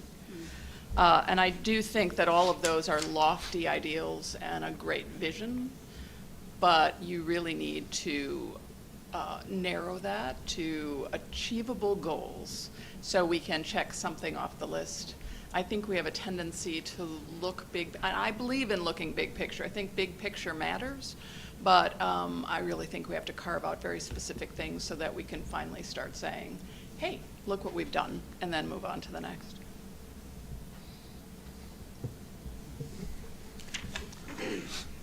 As the city creates the new master plan, what would you like to see change and what would you like to see stay the same in the city's urban landscape? I apologize. There's a little bit of a wrinkle. We've asked that question. It's our mistake, and No. No, actually, it is a little bit different of a question, but No, it's it's yeah. similar-ish. Excuse me, we didn't make a mistake. Would you repeat the question, Commissioner? Sorry about that. As the city creates a new master plan, what would you like to see change and what will stay the same in the city's urban landscape? So that's, any question about the master plan I think is too complicated for a 1-minute answer.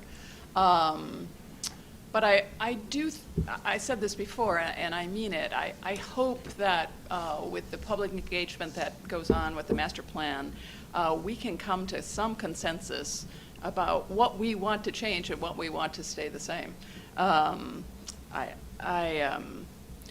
You all know that my feelings about the preoccupation with 60 feet versus 62 feet on a building is a waste of our energy and doesn't do anything to advance the city. I think there are other things that we're ignoring and that the city itself is ignoring, like what if the building is 65 feet this way? Is that a problem? I think we need to take the focus off of something that to me is has missed the point, and so I hope that the new master plan clarifies that. Thank you, Linda. My question is, what commission board appointment would be most appealing to you and why? Yeah, I think that's a good question. I thought that might get asked the first round. I clearly am a fit with the Planning Commission. Do I want to go to all those meetings? No, but I clearly have an investment in the Planning Commission and experience there. I also really enjoyed my time on the Arts Commission, and that was an appointment through the Planning Commission, but I think once I got to be chair, I was not able to do that. So both of those would be interesting to me. So my question is essentially a follow-up, I think, to Commissioner Stanley's question and your answer. So it's a follow-up question. Okay. And it's also extremely long. It doesn't take Great. away from your 1 Thanks, minute. Tim. It gives you time to rest and relax. You Thanks. can just ask me to repeat it. Thank you. I hear Gary did that. That was pretty smart. So the current city commission has a strategic priority that states the city sees a need to continue to improve access and mobility for all users. The city's approach will include coordinating and integrating with existing systems and infrastructure, accommodating for year-round needs, including seasonal weather and darkness, reducing the need for private automobiles, and creating policies and making investments that consider climate change impacts. And, quote, do you support this strategic priority? And if so, what are some ideas of how the city commission could walk the walk? This is a multi-mobility Yeah, so it's question? that. So what are some, or do you have any specific things that could fit into that broad umbrella? Right. No. No, I think it's complicated. I said that before. I know what I desire, but I think the reality of where we live and the climate and the age of many citizens here, it's complicated. And I think you and I would go to the mat a few times on things. If a road isn't large enough to have all of those lanes, what are we going to do about that? All of those are really important questions, and I'd like to be part of the discussion, but I do know that engineering struggles with that, and you are clearly really carved this out as your driving force, and I really appreciate that there's someone on here. You used to be my Lorax, and now you're my mobility guy. I would need to know more about where we can compromise and where we shouldn't compromise. That I am confused about where my line is there. Thank you. Great. Commissioner Wilson's taking some notes, and then he'll have a question for you. What do you believe is the biggest challenge facing the city, and how would you approach facing that challenge?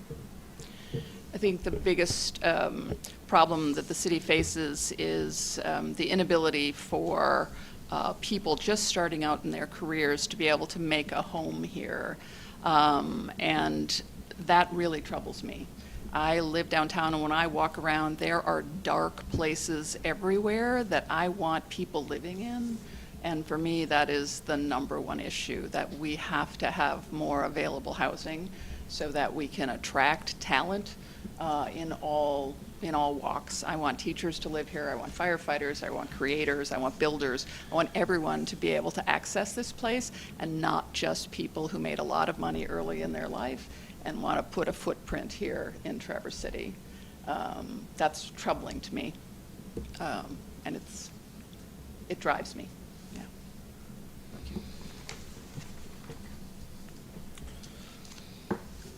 Linda, what do you feel are the top 3 topics that we as the city commission should have a focus for the next year? Housing. Finalizing a master plan that is embraced by as many residents as we can possibly get to embrace it.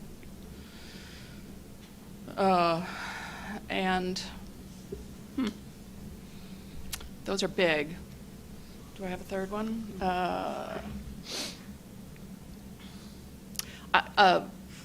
Infrastructure continues to worry me about this place. I think our roads, I live on Washington Street, our road is deplorable, things like that. So trying to find ways to find money to help with infrastructure improvements would be good. Sorry, finish my notes, a little cough. So my question is, what do you see as the City Commission's role in Traverse City's economic development? I think, that's an interesting question. I don't know. Do we have a role? Should we? Yes.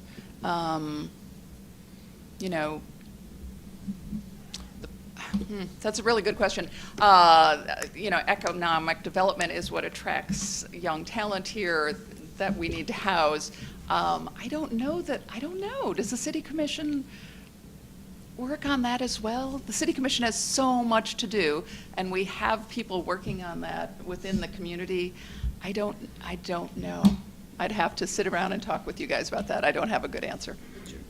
I see you spreading yourselves too thin as it is. That's a huge job. I'm not sure that you have the resources to do it.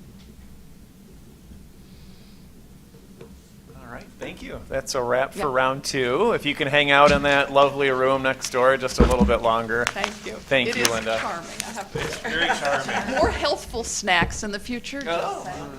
You don't like the Cheetos? We're all jealous about the Cheetos. I went for the potato chips. Yeah, there you go. Okay, then we need to. Beets next time. We'll have roasted beets. You can't take Great Lakes potato chip? Yeah, roasted beets. I do like roasted. They're really good. I don't necessarily like canned or raw, but I picked up a beet off the side of the road, don't tell me. but that was last week. Welcome back, Brian. Thanks. Once more to the gauntlet. We're glad you're sticking around with us. We're moving on to the second round, and there's going to be 7 questions from each of the commissioners. You'll have 1 minute to respond to each of those questions, and we'll have Mayor Pro Tem Shamrow kick it off. Well, I'm a little confused because this isn't the question I just asked. Oh, yeah, that's me. Oh, wait. Hold on, we might have the wrong sheet. Or do I just have the wrong sheet? No, it's just under, It's just we're switched probably. no, but under Oh, no. Mark's is that question again, so it just was typed up incorrectly. So just go by your old package. Yeah, because I was gonna say, this is the question I just asked before. Yes. So, am I the only one that's off on that? Because I can just ask it then. If everything else is No, right. mine looks like yours. No, Yeah. just go to what The yours rest look was. fine. Okay, yep, then I'll just ask the question I asked last Yeah, time and perfect. ignore what's on your sheet, fellow commissioners. Okay, now that we've got that straightened around, Brian. My question to you is, what do you see as the city commission's role in economic development, in Traverse City's economic development?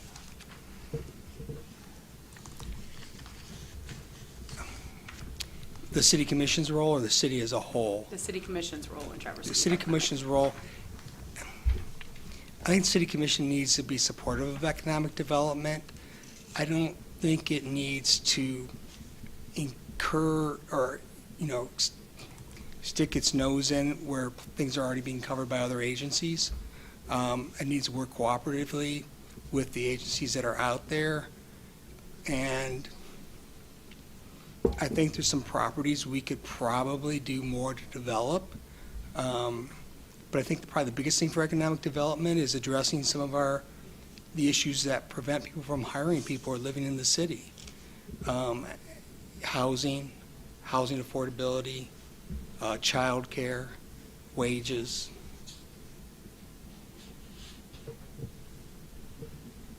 Thank you for your answer. I'm just going to finish my notes. So this city commission has identified as its priorities housing and homelessness, access and mobility, connecting people with each other and nature, economic development, water systems, and climate change. What are we missing? And what policy or action would you propose as a city commissioner to address that gap?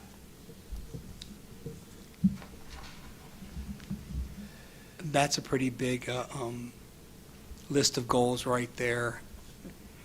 I think I'll go back to one of my earlier answers. I think I think the city should consider taking a hard look at its structures and the efficiencies of how we work currently. I don't know anyone in this city who's currently worked an employee or volunteer who doesn't deal with more work than most people can handle. I think that we need to be looking at what we're doing, how we're doing it. I'm not talking about cutting staff, but being able to look and see if there's things that we could be doing more efficiently. I think that's really the organizational structure of the city is something that we need to look at going forward.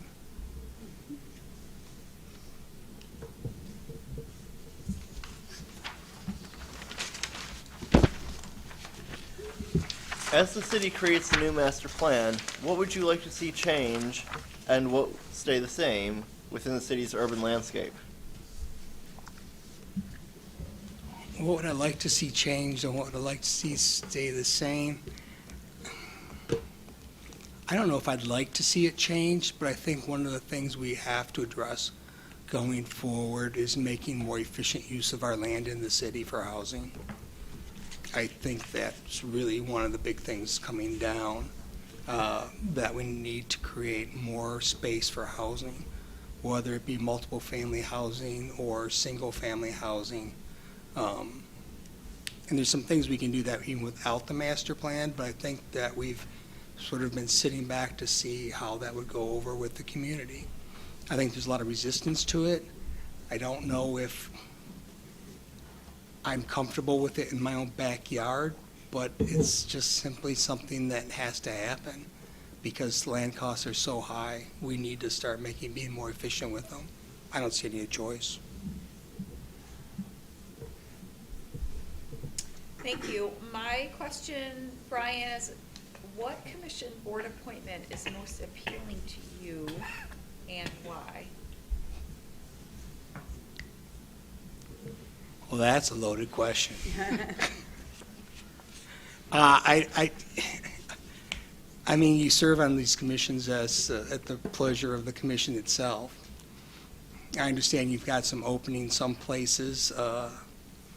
I don't have anything I would be looking to, step on anyone's toes. I'd fill in where I'm needed. You're really asking about, do I want to serve on the planning commission? I mean, that's the bottom line question. If you appoint me, you can ask and we'll look at it. So I've done it before, but it's a heavy lift, so I understand. So I said to the other candidates, we were told to come up with our questions before we were told you only had a minute to respond because mine takes about a minute to read. This current city commission has a strategic priority that states the city sees a need to continue to improve access and mobility for all users. The city's approach will include coordinating and integrating with existing systems and infrastructure, accommodating for year-round needs including seasonal weather and darkness, reducing the need for private automobiles, and creating policies and making investments that consider climate change impacts and the strategic priority. Do you support this? And if so, what are some ideas of how the city commission could walk the walk?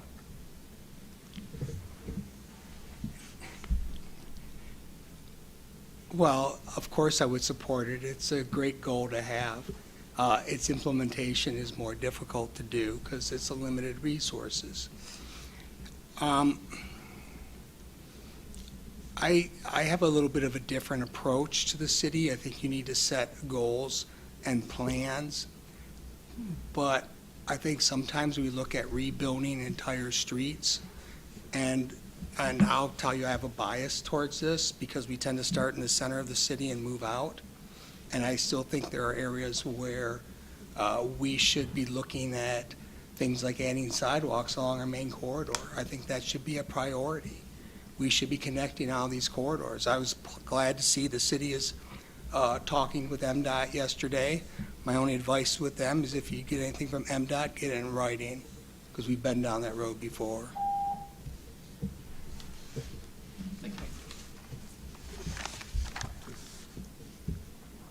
What do you believe is the biggest challenge facing the city, and how would you approach facing that challenge?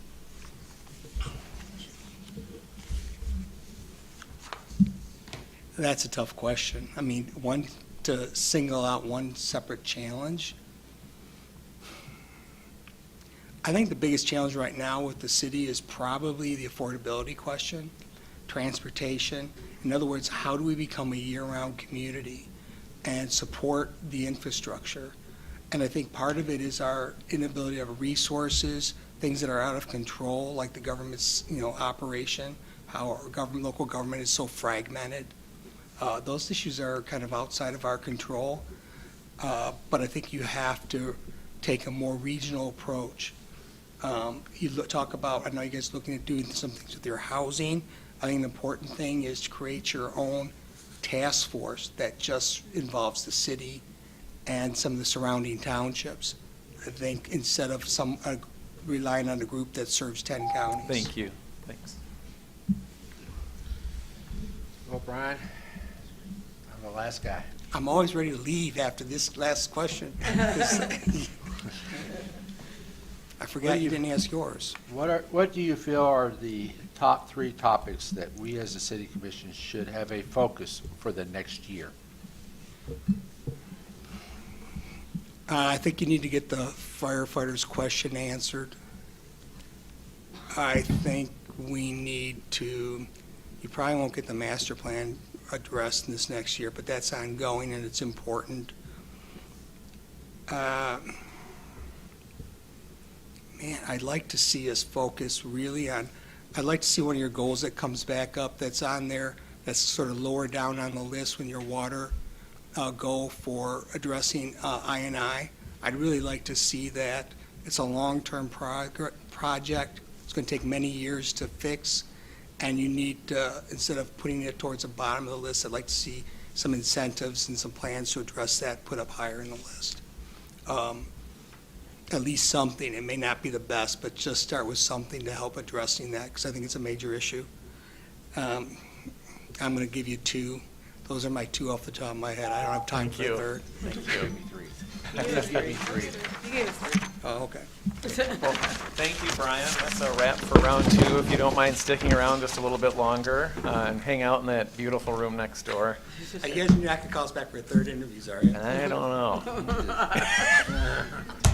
You've had midnight meetings before, right? I'm not a fan. Me neither. Text is a test of strength. Is that how this decision process really works? It's really just festive and celebration. Yeah. The airing of grievances comes after we adjourn. Yeah, right. You can proceed again however you wish. You could make a selection tonight. We've got a link teed up if you want to rank the final 3 and see who comes to the top.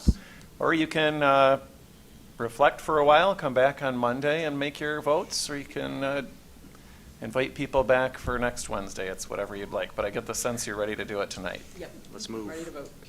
Okay, then Sarah will email you the link.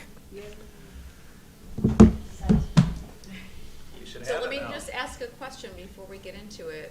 So we get our ranking, and then are we going with that, or then are we having a Discussion. Then we have to officially discussion move. and an official You have to make nomination? that official nomination and whatever, it's Yeah. just what comes up. Okay, I just want to have everybody Bring them be on back the in. same page about what's happening. Yeah, the Right. votes will not be our final selection, but it will guide the process. Bring them back in for a lightning May round. I just, as far as by way of example, so Please don't use when golf. we hired Marty, the first motion made that was seconded failed. I mean, it was put to a vote. There were 3 votes for and 4 opposed. So that failed. So then somebody made a motion for Mr. Colburn, and it was seconded. And that did get 4 votes affirmative and 3 opposed. So just as far as how it can proceed. So it shouldn't really matter whose name gets tossed out first. Right. Just whoever gets across the line first. All right, Yeah. let's go. It's the same way that last time we appointed other commission members to fill slots. You know, you put a name out there and it goes by order, so whoever goes first. Great. I think I hit something at the end. Does mine have 3 answers on it? Did you hear that? Did I put 3 choices in? At the end, I hit something and then a bunch of dots disappeared. Let me log in again.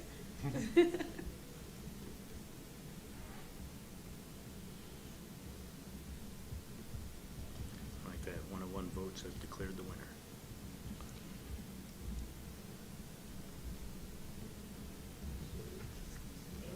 Bad request. Uh-oh. Did you get an error? Well, I hit submit, but now it's not showing submit, and it's saying bad request. Did at it the did it bottom. get 3 votes for mine? No, I only got 1. Can it resend me or something? What I can do is I can remove all the votes and everybody has to start over.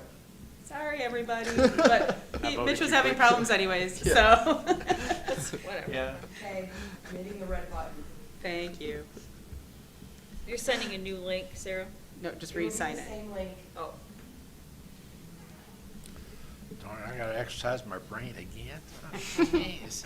The computer sound, or our system seems just as tired as we are.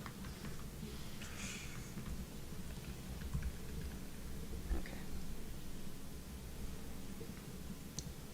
Oh, now they're in a different order. Yeah, I saw Pay that. attention, everyone, pay attention.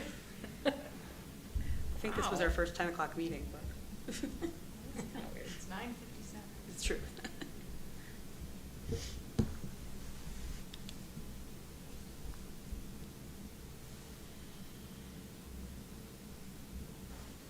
Voting is open until December 15th. We have 3 hours. No, look at the timer. Yeah. Yeah.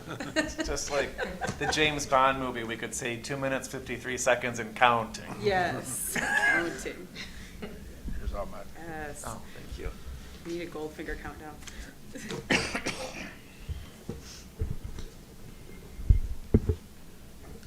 fine. This one's rolling, right? Yes.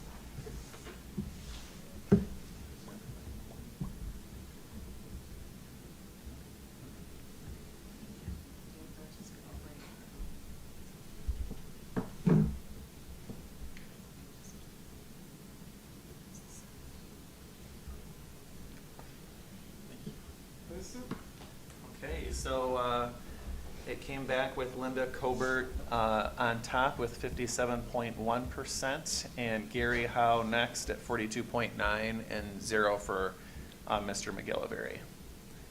So Linda Cobert, 57.1, Gary Howe, 42.9. So you could, someone could make a motion to cast a unanimous, well, actually, you could just make a motion to appoint an individual if you'd like, and if it gets seconded, then it requires 4 votes to pass, and the first person to raise their hand gets to make the motion. So I'll follow by the one example, unlike the PGA that I understood, that Tim gave us. And I will make the motion that Linda Colbert be appointed to the soon-to-be vacant city commission seat held by Ashley Walter. Okay, there's a motion. Is there a second? Second. Okay, there's a motion and a second. All those in favor of the motion say aye. Aye. All those opposed say nay. Nay. Nay. Roll call vote, please. Commissioner Walter? Yes. Commissioner Werner? Yes. Mayor Pro Tem Shamro? Yes. Commissioner Wilson? No. Commissioner Stanley? No. Commissioner Treadwell, Yes. Mayor Lewis. Yes. Motion passes, so Linda Cobert is appointed to the seat. Thank you. It'll be effective January 1st, and she'll be sworn in at her first commission meeting, which will be the January 3rd city commission meeting. Okay, thank you. Is that a Wednesday or Tuesday? Her first meeting's a Tuesday. Yeah, so Tuesday. the one after. I Okay. knew it wasn't a Monday, but I didn't know. No. Monday's the day that you celebrate a holiday. Okay, we're done with this part of the meeting. It's now open for public comment. Okay. The rules of public comment, someone can read them, but you have 3 minutes, please.